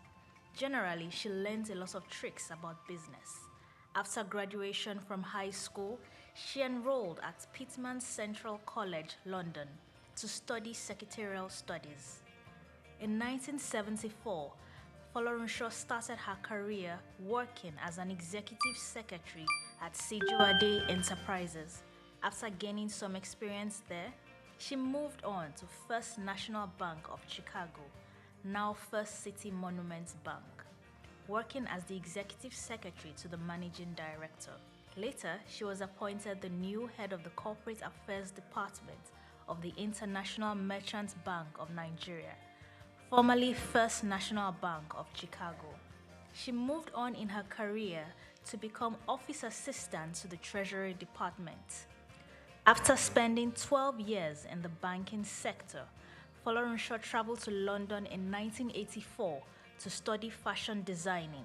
She studied intensive courses in millinery and fashion design at the American College in London and the Central School of Fashion. When she returned to Nigeria, she established her fashion label called Supreme Stitches. Within 3 weeks of setting up her business, she was invited to take part in a fashion competition. Folorunsho won the competition that brought her straight into the limelight of the fashion industry in Nigeria. Prominent women from different parts of the country started making clothes with her. Her fashion company thrived successfully, and a few years later, she renamed it to the Rose of Sharon House of Fashion, making it a proper fashion line. As her success in fashion grew, she was later made national president of the Fashion Designers Association of Nigeria, FADON, and a lifelong trustee of the association. By the early 1990s, Folorunsho decided it was time to expand her business tentacles to oil and gas. Her company, FAMFA Limited, was incorporated in September 1991. The company applied for an oil prospecting license, OPL, to explore a 617,000-acre block for oil, now OPL 216. In August 1993, the company was awarded the leasehold rights of OPL 216 oil block, and it was renamed officially. FAMFA Oil was changed to FAMFA Oil Limited. Its goal was to be the forefront of indigenous oil and gas exploration and production in Nigeria. Folorunsho got on board the exploration of a major deep water oil field located 1,500 meters off the Niger Delta. the Agbami field. She gained access by partnering with Star Deepwater Petroleum, a subsidiary of Texaco, through a joint venture agreement. Famfa Oil Limited then appointed Star Deepwater Petroleum as its official technical advisor for the OPL 216 exploration license. The company received 40% of Famfa's 100% stake, while the remaining 60% was retained by Famfa and the Alakija family. It was discovered in 1998 by Shell. Star Deepwaters Limited, an affiliate to Chevron, functions as the operator of the field. Through her company, Famfa, Folorunsho and other companies are oil benefactors of the Agbami field. The Agbami field was first discovered in 1998 but only became active in 2008. Its operations will last throughout 2024. After a majority of its vast reserves would have been extracted, she had to fight back against the government in court for laying claims to a 50% stake in her company. It was initially a 40% stake, but the government later returned for an additional 10%, claiming that the company generated a revenue of $10 million from the oil block. Folorunsho felt it was unfair because her company had worked hard, invested everything in the business. When the fruits of their labor started to manifest, that's when the government took everything away. The Alakija family fought the government in court until they won on May 22, 2012. The first drilling of the Agbami well was done on 15 July 1998. The exploratory well was about 4,700 feet underwater, which was the deepest depth in Nigeria at that time. From the license application to the point of the company's first strike, there was an interval of 17 years. Today, Famfa Oil Limited is a leading oil and gas exploration company. Folorunsho Alakija has other businesses in property, real estate, and in printing. She owns Dayspring Property Development, a real estate company with investments in different parts of the world. She also owns Digital Reality Print Limited, a printing company and corporate services provider. And in the area of philanthropy, Folorunsho's success story would not be complete without mentioning how she wants to give back to society. She wants to help those in need. Hence, she started the Rose of Sharon Foundation, which was created in 2008. It is a registered faith-based NGO that has empowered widows and their families and orphans to be successful through education programs and scholarships up to the university level within the country, Nigeria. Through Famfa Oil Limited, Folorunsho also hands out yearly scholarships to 9,000 medical and engineering students across the nation. The foundation has also donated a total of 21 chest clinics for the treatment of tuberculosis in 21 states across Nigeria, including the Niger Delta region and Lagos State. They have successfully donated 4 e-libraries and 2 school libraries to schools within the nation. In addition, she has a foundation created to empower women called Flourish Foundation. It encourages women in their different careers and provides grants for female entrepreneurs who want to start a business. Folorunsho is also a writer and has written a few books. For instance, one of the books titled The Cry of Widows and Orphans and The University of Marriage, and also the Folorunsho Alakija Speaks, to mention a few. Now, Folorunsho's personal life would not be complete in this article without mentioning her husband, Mr. Modupe Alakija. Folorunsho and Modupe got married in November 1976. Their marriage is blessed with 4 sons and their grandchildren, and they reside in Lagos, Nigeria. Folorunsho holds so many awards and recognitions for her contribution to society. She holds 6 honorary degrees and a fellowship at the Yaba College of Technology.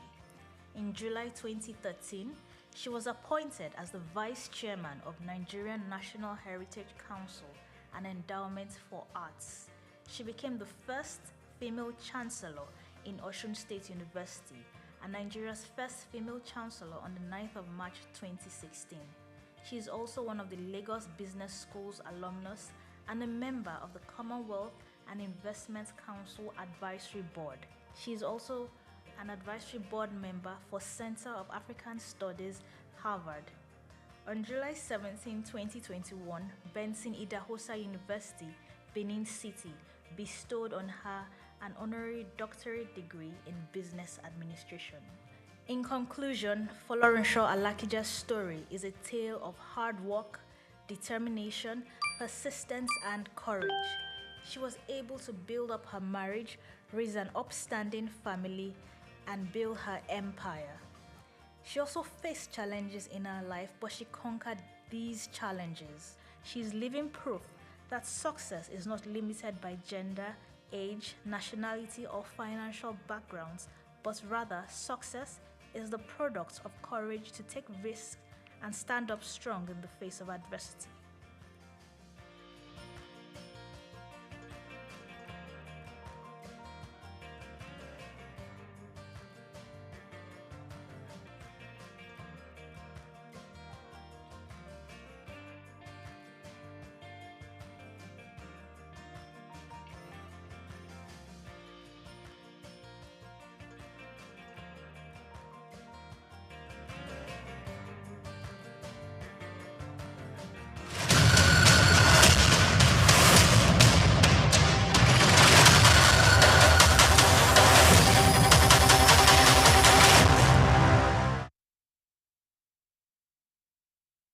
We've got just what you need right here at Femi Wash Media. Call it the Midas Touch, and you wouldn't be wrong. Let us record, produce, mix, and master your audio like nobody does. Reach us on our contact today for the best quality job. Africa is on the rise, and at the forefront of its growth is a sector as old as civilization itself, agriculture. Once marked by subsistence farming and challenges with food security, agriculture in Africa is now experiencing a powerful transformation. From the fertile lands of Nigeria to the tea fields of Kenya, agriculture is driving economic growth and lifting millions out of poverty. African governments and internal investors are taking notice, pouring in resources to support smallholder farmers and expand sustainable farming practices. Digital innovation is playing a major role in this transformation. Mobile apps provide farmers with crucial information on weather, market prices, and crop management. These digital tools are empowering farmers to make informed decisions, increase their yield, and get fair prices for their produce. Now I know when it rains, I can plan my planting better, and I know where to sell my crops for a good price. It's really changing our lives. We are committed to investing in agriculture as a pillar of our economy. Our goal is to make farming not only viable, but a source of wealth and stability for our people. African countries are also scaling up for exports, especially in high-demand crops like coffee, cocoa, and cashew. By focusing on quality, Africa is capturing a larger share of global markets. But the transformation goes beyond exports.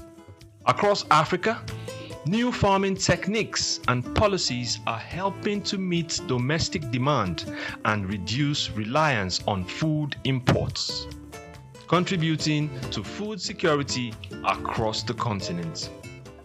Women are also a key part of Africa's agricultural revolution. They make up a significant portion of the agricultural workforce, and initiatives are empowering women farmers with resources and training to enhance productivity.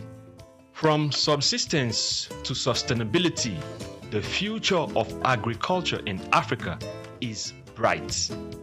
With innovation, investment, and resilient communities, Africa is sowing the seeds of prosperity.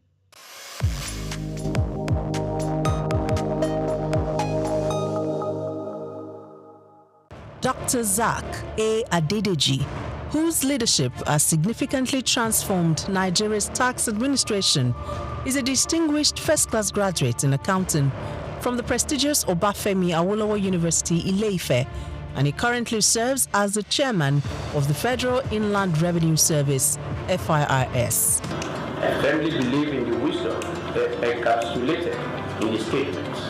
Revenue growth is the lifeblood of the nation's economy, providing means to fulfill essential duties to its citizens. These words capture the core principle that will guide us as we navigate the challenging terrain ahead, ensuring that our nation thrives and fulfills its obligation to its citizens. In our pursuit of greater fiscal future, we are determined to align ourselves with President Bola Tinubu's Extreme Fiscal Policy and Tax Reform Committee.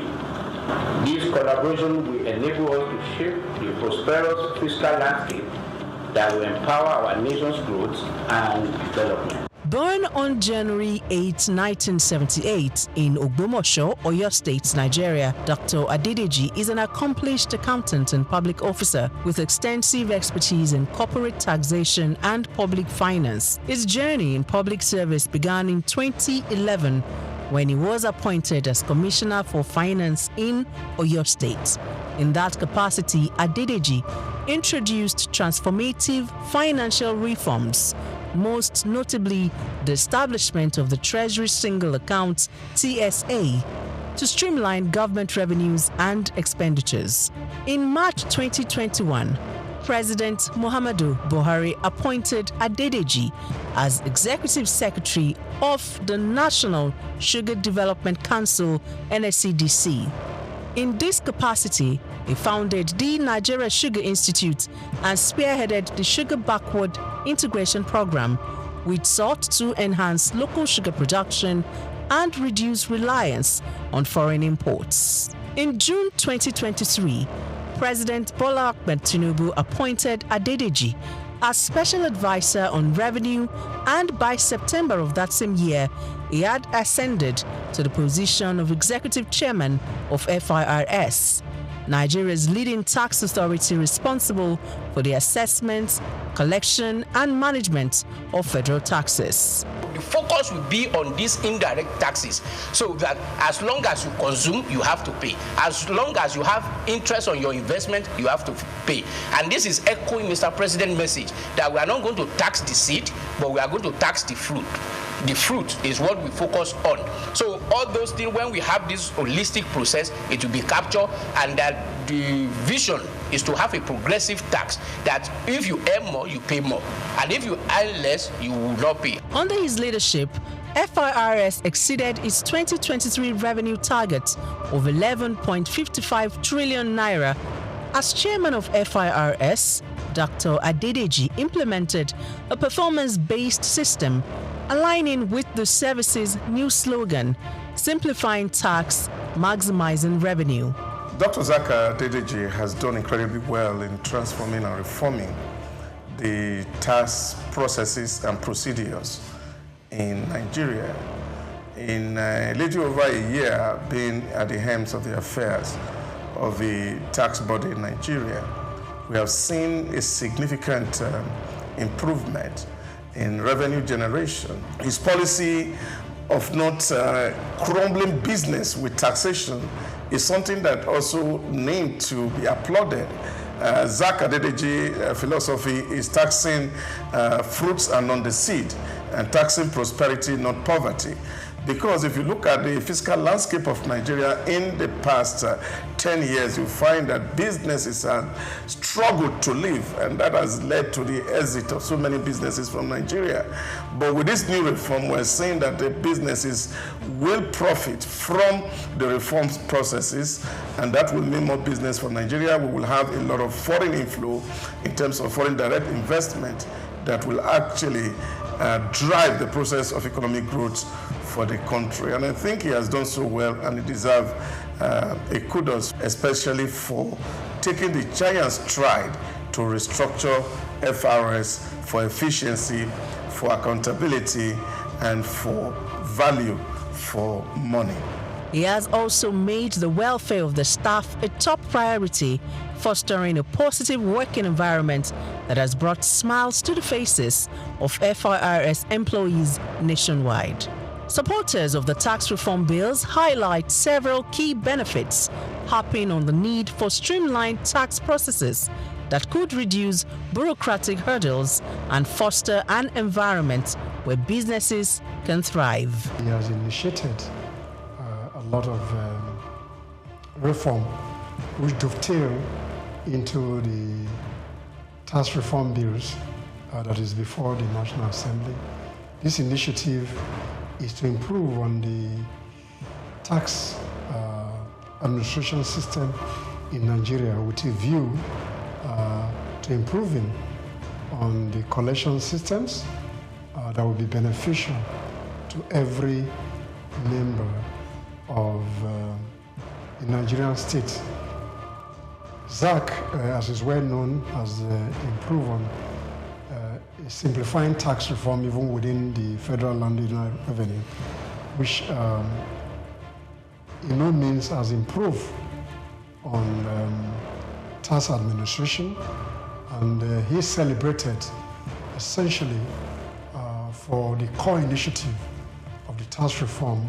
Under Dr. Adedeji's leadership, Nigeria's tax system has gone beyond mere policy adjustments. Its focus is on fostering sustainable growth and ensuring that the benefits of tax reforms reach both businesses and citizens. So those that are attaching the bill, one, they are doing that in view of the formula they discovered, which may not be, will not augur well for them on the VAT allocation. And then secondly, they may be having the feeling that this law was just designed to favor Lagos State in the course of its own effort to become a state that has special status. Okay? It says so that will make it to be seen as if it is a country of its own, even though it's not up to the level of country, but it is higher than all other states in the country. Probably this may be the reason why they are agitating. The one that you can see clearly is on this issue of VAT. And then they have other suspicion.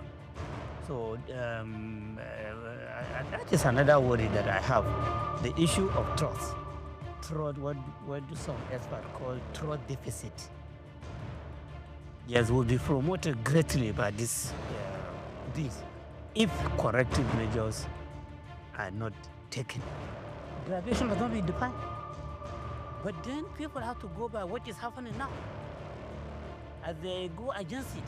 Since now the graduation is about contribution of state that are producing these goods and services being consumed. So they have the right to just say that, oh, well, so now instead of 20%, it will now be 60%. And then you hear the government functionaries, including members of the committee, saying that no, that's not what they mean.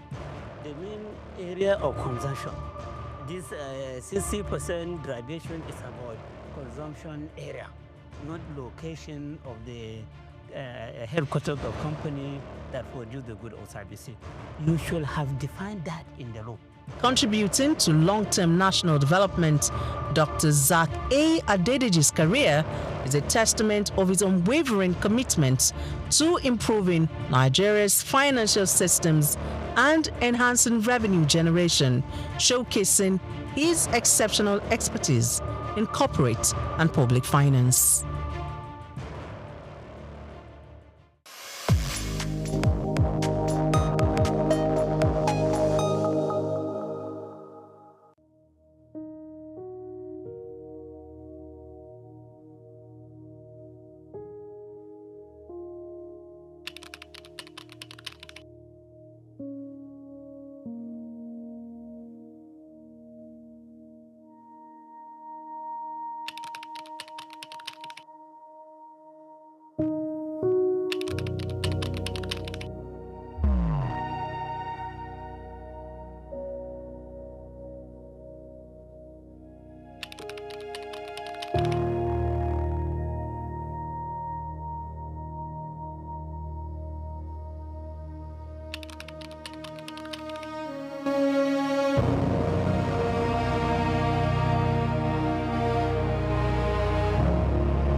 we're going to have increase in the number of facilities that we would visit in the year 2025 by 30%.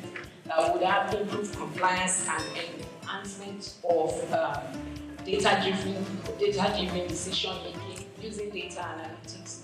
We're going to strengthen collaboration between our partners, and we're going to have 25% increase in our compliance rates by carrying out the key strategies. We want to expand our monitoring coverage. We want to enhance our digital infrastructure by integrating a secure online pathway. We also want to include the e-learning platform and our mobile platforms on the digital infrastructure. We want to strengthen our community engagement and build capacity of both the farmer staff and our partners. We want to drive innovation and research. This year, we want to carry out research on quality of care. In doing all of this, we want to make the health facilities in Lagos safer by leveraging on technology and ensuring that all our processes are data-driven. Thank you very much. Thank you very much, Dr. Onoriede, Dr. Nibo Shinawo, Dr. Veronica Iwayemi, and Dr. Abiola Idowu. Your Excellency, the Governor of Lagos State, Mr. Babajide Olusola Sanwo-Olu, the Honorable Minister of State for Health, Dr.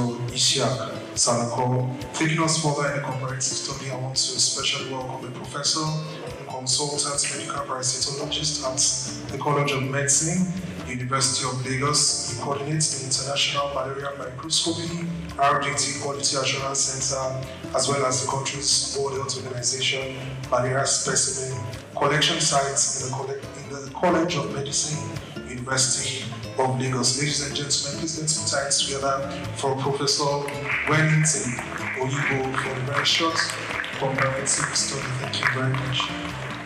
Thank you very much, His Excellency, Executive Governor of Lagos State, the Honorable Minister of Health, here represented here by the Minister of the State for Health. Ladies and gentlemen, first of all, this is historic for us. This is a path we have planned, prayed for, and we are happy that this is happening. Mr. Governor, thank you for all you and for making this happen, my staff. I'm so happy and grateful to the Honorable Commissioner of Health. He has told the story. So I'm going to build on those stories as I make this presentation. I don't have much time. And part of the whole thing is the advances that Lagos State has made for over 2 decades. The world is hearing it, and then the signature of this project through the impact project itself, which is calibrated around the impacts that this project will be again for Lagos State. My slide, please. So what we know about malaria, in the 15th century, why was it called malaria? It was called malaria because the cause of that fever illness was not known. And it was connected to marshy waters. So malaria in Greek is foul. And that was called the cause. And it took some another 100 years before it was connected to mosquito bites. And today we are talking about fever. And say all fevers are malaria. So are we going to the 15th century? And this is what we're trying to really unbundle in Lagos as it's still over 50 million people. My slides.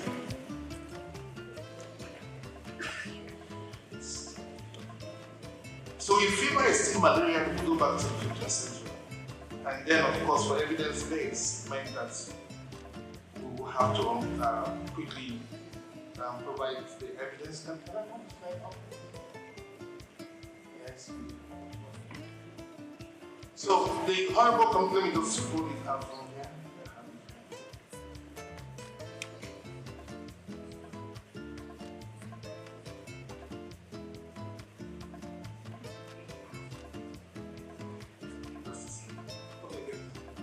So I've given this background. Most health workers will not accept the test results when it's negative. And that's the challenge. Next slide, please. Okay, and if you don't have data, which we are talking about digitization, you cannot calibrate where you are. And so if we look at the entire program and the plan of the projects, is to see that real-time data is available and that tests are done. And when the test is done, we can say quickly, cost-effectively, this is where we are. Because you can get the rely on routine data. The country do not have quality data, and that's the challenge. Next slide. So low confidence in the test. Basic things are being used. Lagos making progress. How do we handle this? 94 to 96% of the reporting for malaria in the DHIS that categorizes states and Nigeria comes from the primary healthcare center, and this from the public sector. It's important to recognize this. Next slide. And we're bringing this on board because we provide the quality platform for quality diagnosis at the College of Medicine. Next slide. And we do all of this carefully to ensure that these tests are good to be used for humans. Next slide. And what is known? Please just keep on going on the slide because I'll just look through them. There are changes in Nigeria in terms of malaria epidemiology. Next slide. And then we see from the 2021 malaria indicator survey where Lagos is. Next slide. And you can see where we are here at 2.6% hopeful. And next slide. Good progress. And we're talking about the path for pre-elimination. We are on that path, and we are happy that this is being mentioned here today, and like I said, this signature. And in line with the stratification strategy and subnational tailoring by WHO. So we are quite on course on this. Next slide. And then you can see the different tests available. You can keep on hitting enter. You have microscopy that is powered by a human being. And then you have this rapid diagnostic test that is technology. But somehow we refuse to accept technology and we stay with humans with all the challenges. So that's what you see with microscopy. Just keep on pressing enter. And all of this, and this is the test 15 minutes, the result is out. The other one will take any time. It will be 1 day. And then based on that, we have done the scoping assessment of facilities in Lagos. Recent times, cosmetic clinics. So we're finding it difficult. We have limited capacity to ensure monitoring of these facilities. We also have inefficient manual processes because our digital platform is unable to carry out some of the processes in the agency. We're sitting on a lot of data in the agency. With AI to make sure that the test is actually having the results that the pharmacy or PPMD says it does. We then verify that the treatment, the appropriate treatment. And then in the impact program, we have to the public health system for malaria-negative patients to ensure that they're getting the proper diagnosis that they need and have a better understanding of what other febrile illnesses patients might have. Next slide, please.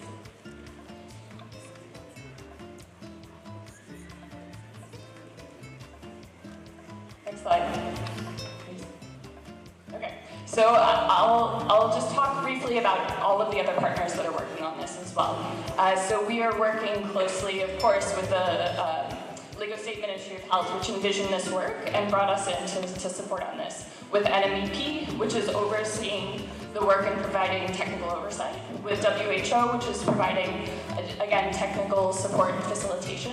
And then importantly, with our private sector partners as well. So PCN, which is doing quite a bit of the regulatory oversight and ensuring the quality of care in a pharmacy setting. With SFH, which is enabling the supply chain. And then of course with LASHMA, which is to go quickly into the final results on why this is improved quality of care. Oh, okay. Sorry about that. So The work is providing network expansion, innovative financing, integrated health systems, supply chain resilience, comparative research, and regulatory reform, leveraging all of these different partners that we've mentioned to ensure that patients are able to access quality care, and that the data is being provided back to Lagos State to help improve regulatory support, policy, and other things. I've mentioned the partners that we have here already, but we're very grateful for all of the work that they are providing to ensure that there's quality of care in the private sector. And then finally, one final slide. To reinforce what Dr. Wellington said earlier, the work that is being done is also to be supporting with testing, understanding the difference between rapid tests and microscopy, to support on policy reform to ensure that rapid tests are always done before treatment for malaria in Lagos State. Thank you all so much, and we're very excited to be a part of this. Thank you very much, Dr. Jessica Venon, the CEO, Meds. Ladies and gentlemen, taking us further, Nina Obulafo. Thank you very much. Thank you very much, sir. Your Excellency, sir. We're very happy that this is happening today. So just permit me to do something unique in terms of our focus for malaria control in Nigeria. To do this, I will call on Dr. Dao, Country Director for SOUQ.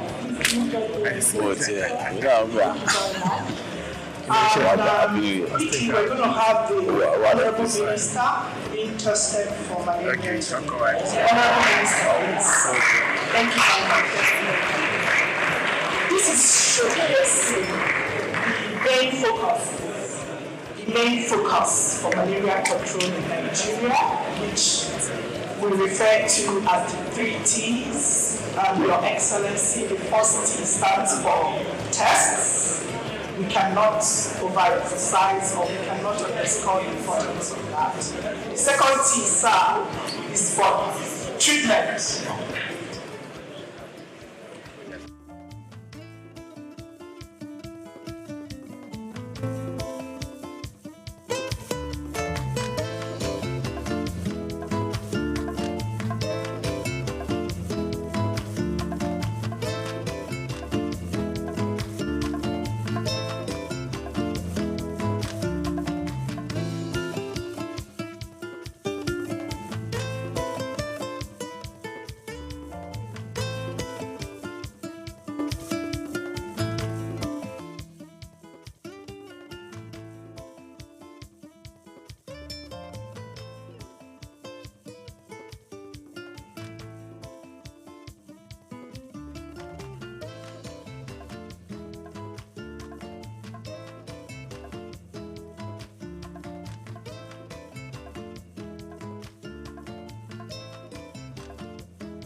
Cannot have His Excellency and the Minister of Health standing for long, so once we take their samples, we're going to have them seated again.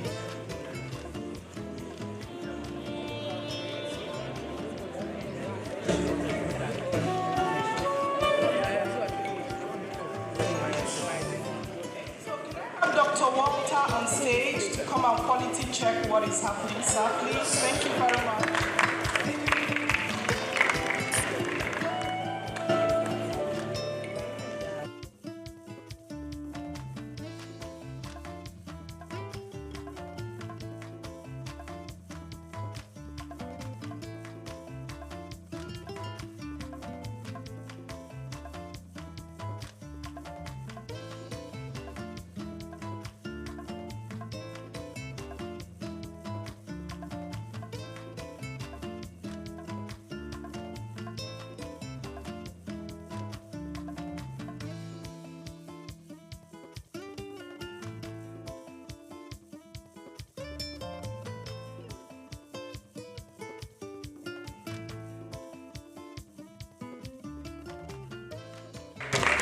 We are witnessing leadership by example.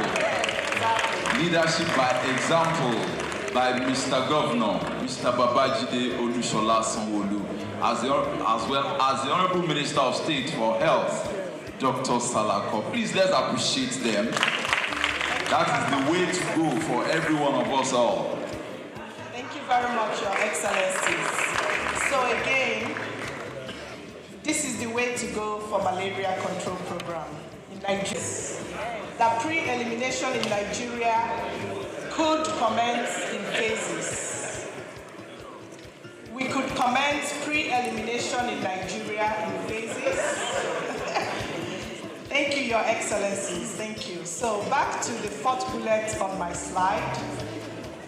Your Excellencies, pre-elimination in Nigeria could be commenced in phases. It could start with the states, Lagos State, for example, and we could go geopolitical zones. So I was sitting with my sister, the Commissioner of Health from Ogun State. So the fever for pre-elimination have started. So I also want to say that it stands on Lagos State to make sure that this pathway for pre-elimination is properly done. The National Malaria Elimination Program is waiting to take the experiences and the processes that Lagos will use to achieve elimination to be replicated in other states. Your Excellencies, it's important to note that right now we have a couple of states under 10% prevalence in the country, and those states are Anambra, Kwara, and Rivers State. So what is happening in Lagos that has been flagged off today, it's like NMEP, it's poised to take what these processes and experiences are to states like that. Thank you very much. Thank you very much, Ma. Let's appreciate her. Thank you very much. Thank you very much. Mr. Governor, sir, Minister of Health and Social Welfare, Professor Mohammed Ali Pate, who has been ably represented here today by the Honorable Minister of State for Health, Dr. Isiaq Adekunle Salako. A round of applause for him, please.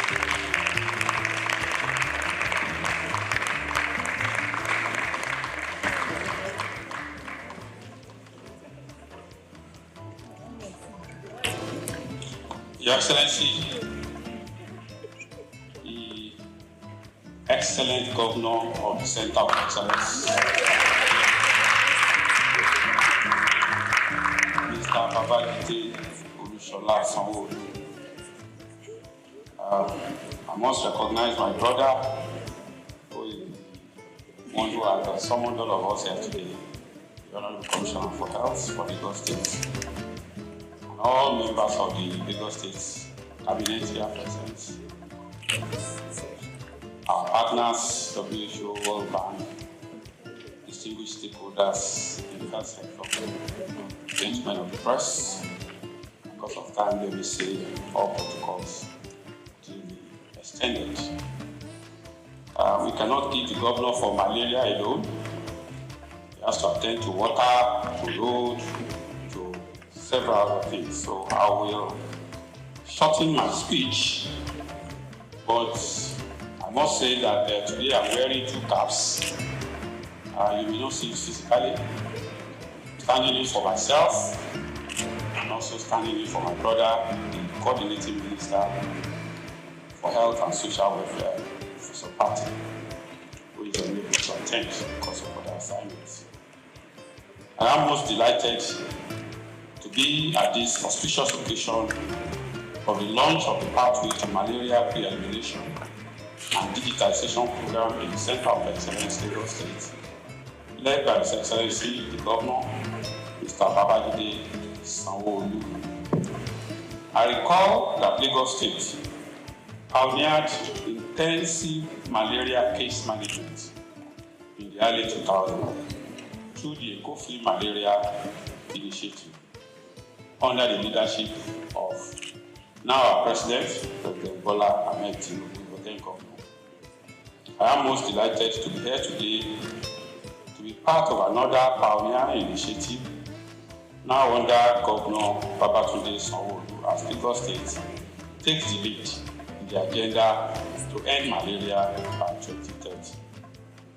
Your Excellency, the Federal Minister of Health and Social Welfare is enlisted with this giant stride, which aims to improve malaria diagnosis, case management, and accurate tracking of cases through the integration of digital health solutions in the form of real-time electronic reporting systems, all targeted at further reduction in the burden of malaria and its eventual elimination from our land. This momentous project will not only set the track for malaria-free elimination in Lagos State, but in Nigeria at large, thereby once again making Lagos State a trailblazer. I want to emphasize that this project is in line with the renewed hope agenda of President Bola Ahmed Tinubu and the renewed vigor for the Federal Ministry of Health and Social Welfare on the Rethinking Malaria concept that was launched in April 2024 and is aimed at fast-tracking the malaria elimination goal through strategic shifts. We have continued to make progress in this regard, and the inauguration of the advisory on malaria elimination in Nigeria, AMEN, the development of pragmatic costed plan of action, the expansion of permanent care facilities, training of frontline health workers, and the initiation of domestication of affordable medicine facilities for malaria to make malaria treatment more affordable are all testament to the progress we are making. Your Excellency, distinguished ladies and gentlemen, the Ministry is taking these steps in order to reverse the undesirable trend of being the highest burden malaria endemic country globally, accounting for 37% and 31% of cases and deaths respectively. I am confident that Lagos State possesses the needed attributes that can help drive Nigeria to malaria elimination through such case-setting initiatives like this program. Furthermore, Lagos has been consistently the lowest malaria prevalence state in Nigeria, as evident from all the malaria indicator survey conducted in the country, with the most recent result in 2021 showing 2% prevalence, hence indicating a tendency of attaining pre-elimination when concerted and consolidated efforts are put in place. I wish to report that the challenge of let me use this opportunity to call on all stakeholders not to relent on their support towards this impactful intervention, which will contribute significantly to the drive at eliminating malaria from the world. Nigeria is ever committed to this drive and we will continue to toe the path of global best practices. I wish to assure all Nigerians and our partners that the change in the policy of the United States government with respect to global health funding will not adversely affect our malaria elimination programs and other public health initiatives, as President Bola Ahmed Tinubu GCFR has approved a robust mechanism to ensure adequate and cost-effective funding for public health programs. I call on all state governments to join hands with the federal government to ensure that our country becomes self-sustaining in the funding of our public health programs. Before I end this address, let me commend once again and appreciate His Excellency, the Governor of Lagos State, Mr. Babajide Sanwo-Olu, and his health team, led by Professor Akin Abayomi, for initiating and executing this laudable innovative project. I wish to also sincerely appreciate all the partners, World Bank, WHO, all the implementers, especially for providing the needed human resources, technical support, and the funding for the implementation of this initiative. I wish all of us a successful launch of this impactful project as a springboard for the elimination of malaria from our country. Thank you, and God bless the federal government.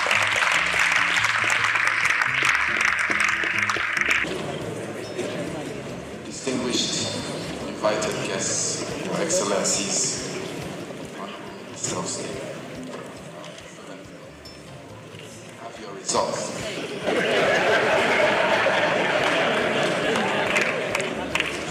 To say that the Honorable Minister of State not be confining you in a bed in Lagos. Your result is negative. Indeed, when patients go to clinics and the doctors tell you that they've performed a test, it is your responsibility as a patient to see the test. Please ask for the test and take a picture of it and have a record on your phone. My governor, the Excellency of Lagos State, I'm pleased to tell you that you may continue with your duties. Congratulations, sir.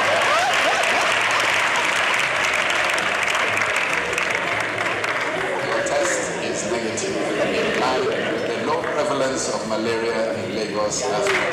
Chart a course. Thank you very much for your support, both the Honorable Minister and our Governor and members of the Lagos State Executive Council. Mr. Governor, if you would like to approach the podium to give your keynote and to launch a pathway to malaria elimination in Lagos. Practitioner himself and a strong politician, Dr. Thank you very much for finding out. Members of the State Executive Council, especially Professor Akin Abayomi, and Special Advisor on Health. Thank you very much. Other cabinet members, all the permanent secretaries in the Health Ministry, and several of you that are here. Thank you very much for taking our time. The country director for the World Bank, Dr. Diop, the country representative for the WHO, Dr. Walter, all of our partners that are here, MyShamed, Impact, SFH, the National Malaria Organization, our friends from our neighboring state, the Honorable Commissioner for Health in Ogun State, thank you. All of our health practitioners, stakeholders that are here, gentlemen of the press, ladies and gentlemen. When you are asked to come forward and conduct a test that you did not psych yourself for, what will happen is you quickly raise, your brain will raise back and say, have I been feeling unwell? What is going to happen? It just brought us back 5 years during COVID, and they said that they're going to do a COVID test. It was like, the heart was going to open and you don't know what will be the outcome. But you see, it's an important activity that we need to continue to subject ourselves to. You might think it's a simple thing, but it's so important. And that ability for you to come forward, if it has turned positive, what it will have just meant is that we need to make a treatment. It's not a death penalty, but it is really just for all of us to know that we need to do this thing and we need to be able to come forward transparently at all times and let us end all of these things that we don't want again in our sight. Thank you very much. And so it's an honor that I stand before all of you in this room are very strategic to launch the first in the country, another Lagos first, the pathway to malaria pre-elimination and digitalization program. We're here to affirm our commitment to safeguarding lives and the livelihood of every Lagosian. Malaria is more than a disease. It's a social-economic burden that has held back individuals, it has held back families and communities for such a long time. It robs us of our productivity, it drains us of our household incomes. And for many households in Lagos, especially those modest earners, malaria, the name it alone brings shivers. It reduces their earning and reduces their ability to continue to earn more for their family. And so this financial strain often affects families and a lot of times causes heartbreaks and the rest of it. But we're here to put a stop or to even bring a voice to the step at which we want to eliminate that completely. It has affected school children from going to school, it has affected businesses, it It has seen a whole lot of absenteeism and a lot of challenges in our society for several decades. But today, we have to change all of that narrative. The eradication of malaria is not just a good health news. It is indeed an economic imperative. It's a good news that all of us must beat our chest and be able to carry, if there's a P, that we need to have, a pre-elimination, the campaign for it, we need to have it and we need to be able to dot it everywhere. We know from statistics how much malaria has cost our GDP, billions and billions of dollars. Imagine what Lagos could achieve with a lot of resources if we're able to eliminate all of this. We no longer have to choose between survival and opportunity. Imagine a Lagos where every child can attend school uninterrupted because of ill health, or an adult can contribute fully to the economy. And one thing that is instructive was the demonstration of the slide by Professor Akiambam, and I saw others as well. I can see that Prof already has a side job. Animation and cartooning is a job that he can conveniently retire into. And the narratives were very clear. But the message was very, very transparently done. And all of us, in one form or the other, are guilty of this. You feel unwell, you think you have a fever, the next thing is you are diagnosing yourself with malaria. Very easy. Just give me injection. Just give me this tablet. I know what it is. We are all, self-diagnosing ourselves and self-telling ourselves that that is what it can only be and that is what it is. So just give us. But we can see that with knowledge and with communication, a lot of all of those negative things you can rewrite them. And so this program represents a hope rooted on innovation, collaboration, and determination by leveraging digital tools that will ensure that every malaria case is tracked in real time. This is digital. Long are those days when you need to take a whole full blood from your body to just do a simple malaria test. I was asking for my bottle of Martina because those days when they take your blood test, you must replenish it with a bottle of Martina. But you can see that with just a small prick, and in no time you can actually. That's what digital life, has done. And so it has helped us by strengthening partnership with the private sector. We will expand access for quality care. It will help communities to have the knowledge and the resources. It will build a culture of preventing that leaves no one behind. And that's a message we need to come out of from here. All of us sitting in this room must immediately turn ourselves into an advocate, into a cheerleader to be able to carry this message forward, to be able to tell everybody that needs to know. Go into our communities, pass on this message that this pre-elimination launch program has started, and it's for all of us to see, to buy into it, and to work with it. The benefit of eradicating malaria goes beyond just health. The malaria-free Lagos, and indeed in future, the malaria-free Nigeria, is achievable in our time, and we've all put our minds to it. It's something that could be done. We believe that if we can eliminate it, it will increase productivity, it will improve educational outcomes from our children, it will reduce considerably our health costs. It would also enhance quality of life. All of these points speaks to a better livability standards, in all indices. And so this vision, though ambitious, I believe is achievable. It's because, therefore, all of us, government agencies, healthcare practitioners, healthcare providers, community leaders, development partners, and indeed all citizens, to work together with an unwavering resolve. Success will not come overnight, but will be sustained effort and collaborative action. We will prevail. You saw the slides that Farmer and the lady on malaria and the lady on immunization. You saw the statistics between January and February, what the run rate should be. Yes, we will say that, this is just March, but we need to be able to double those numbers. We need to push those numbers to be able to achieve the 2025 target.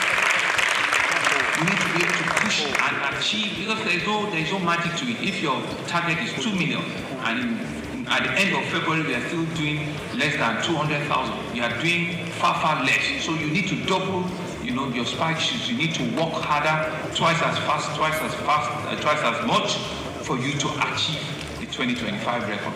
And Doctor told us, Prof told us from WHO that it's 2025, they are going to close the envelope. Hello? Yes, they said they are going to close it. And there's a 20, where is it? I thought it was, they're going to close it. Our target is that we have to take that $20 million. We have to do everything to reach what our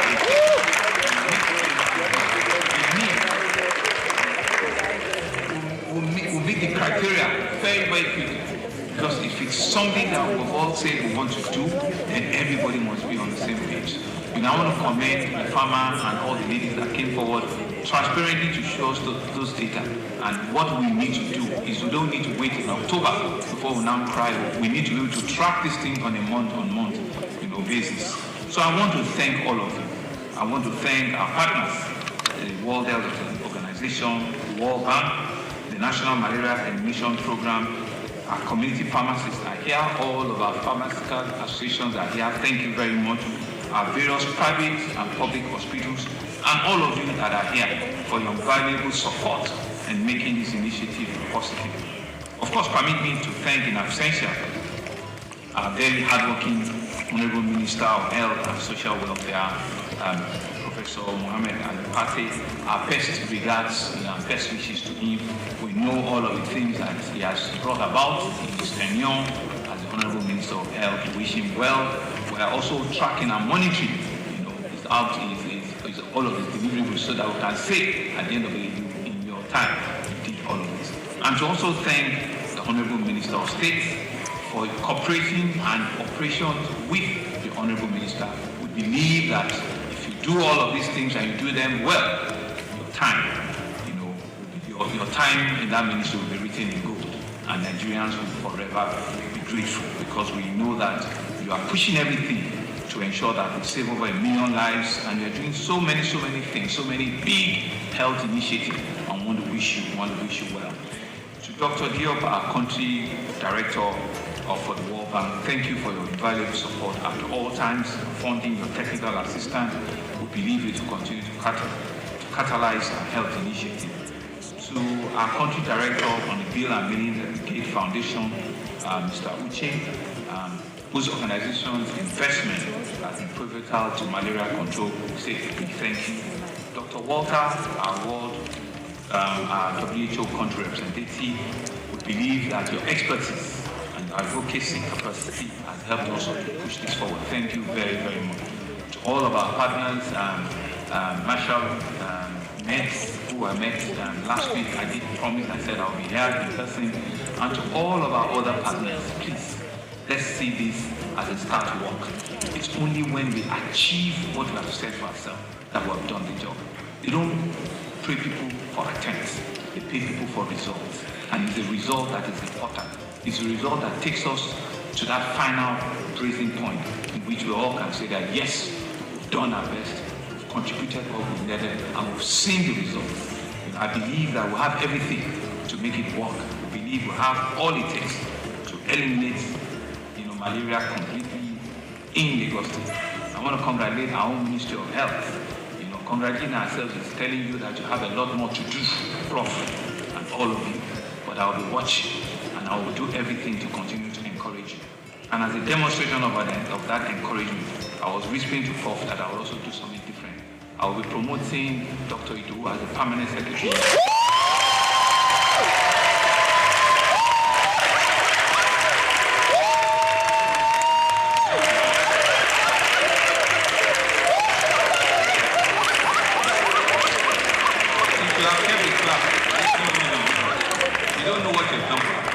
Clapping means that she's going to work twice as much.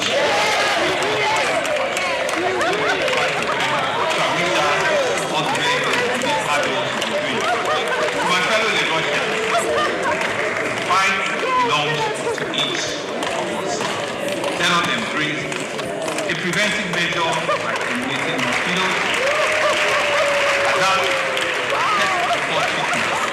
And I think our pharmaceutical establishment. Ensure that we can pass this message.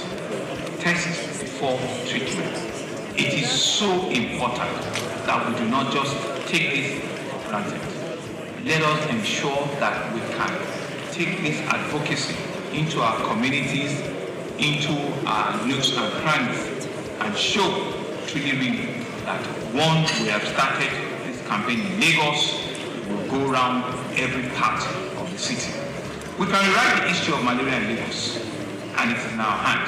It's all of us in this room that can help do that. I want to wish you all the very best, and I believe that when we work together, there's nothing, there's absolutely nothing that we cannot achieve together. Thank you very much. Mr. Governor, sir, may I take your indulgence,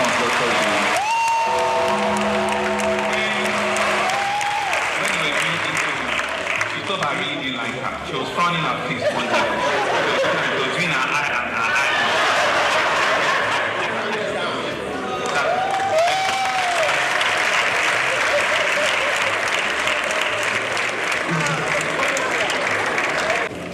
This pre-examination launch of malaria from Lagos State.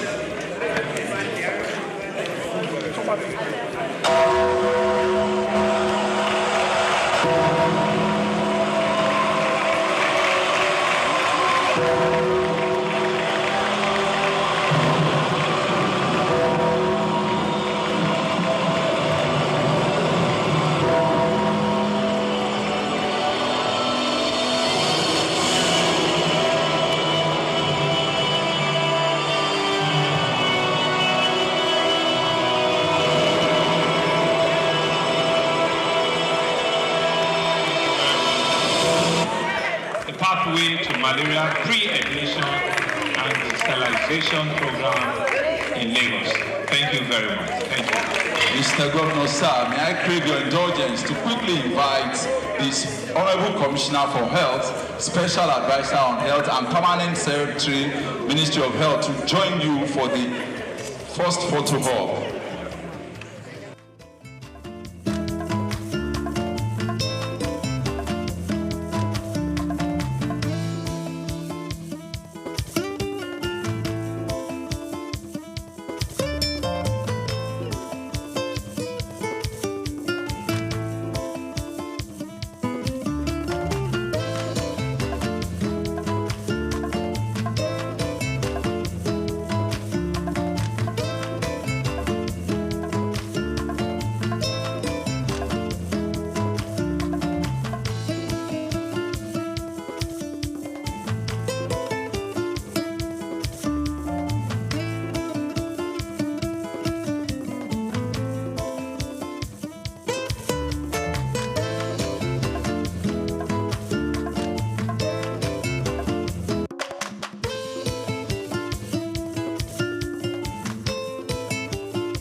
And as soon as we are done, so we are inviting all the permanent secretaries in Lagos State to join the executive governor, actors from the Federal Ministry of Health, all the directors that have accompanied the Minister of State for Health, all the directors in the Federal Ministry.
My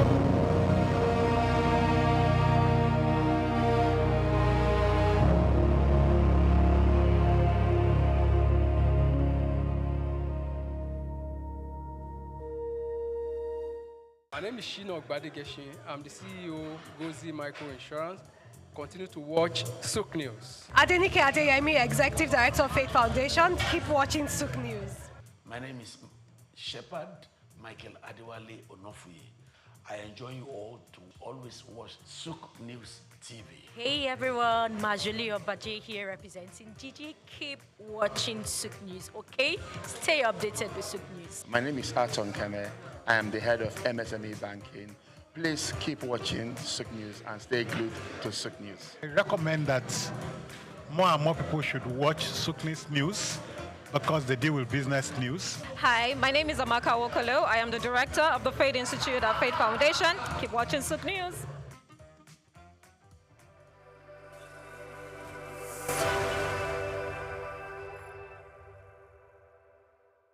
At the core of what makes us human is our ability to pay attention, be present in our experiences, and channel our thoughts and actions towards meaningful goals. However, for individuals with ADHD, which is considered a neurodevelopmental disorder, a medical condition that affects the brain, this fundamental aspect of human nature is often disrupted, leading to difficulties in maintaining focus, controlling impulses, and regulating behaviors.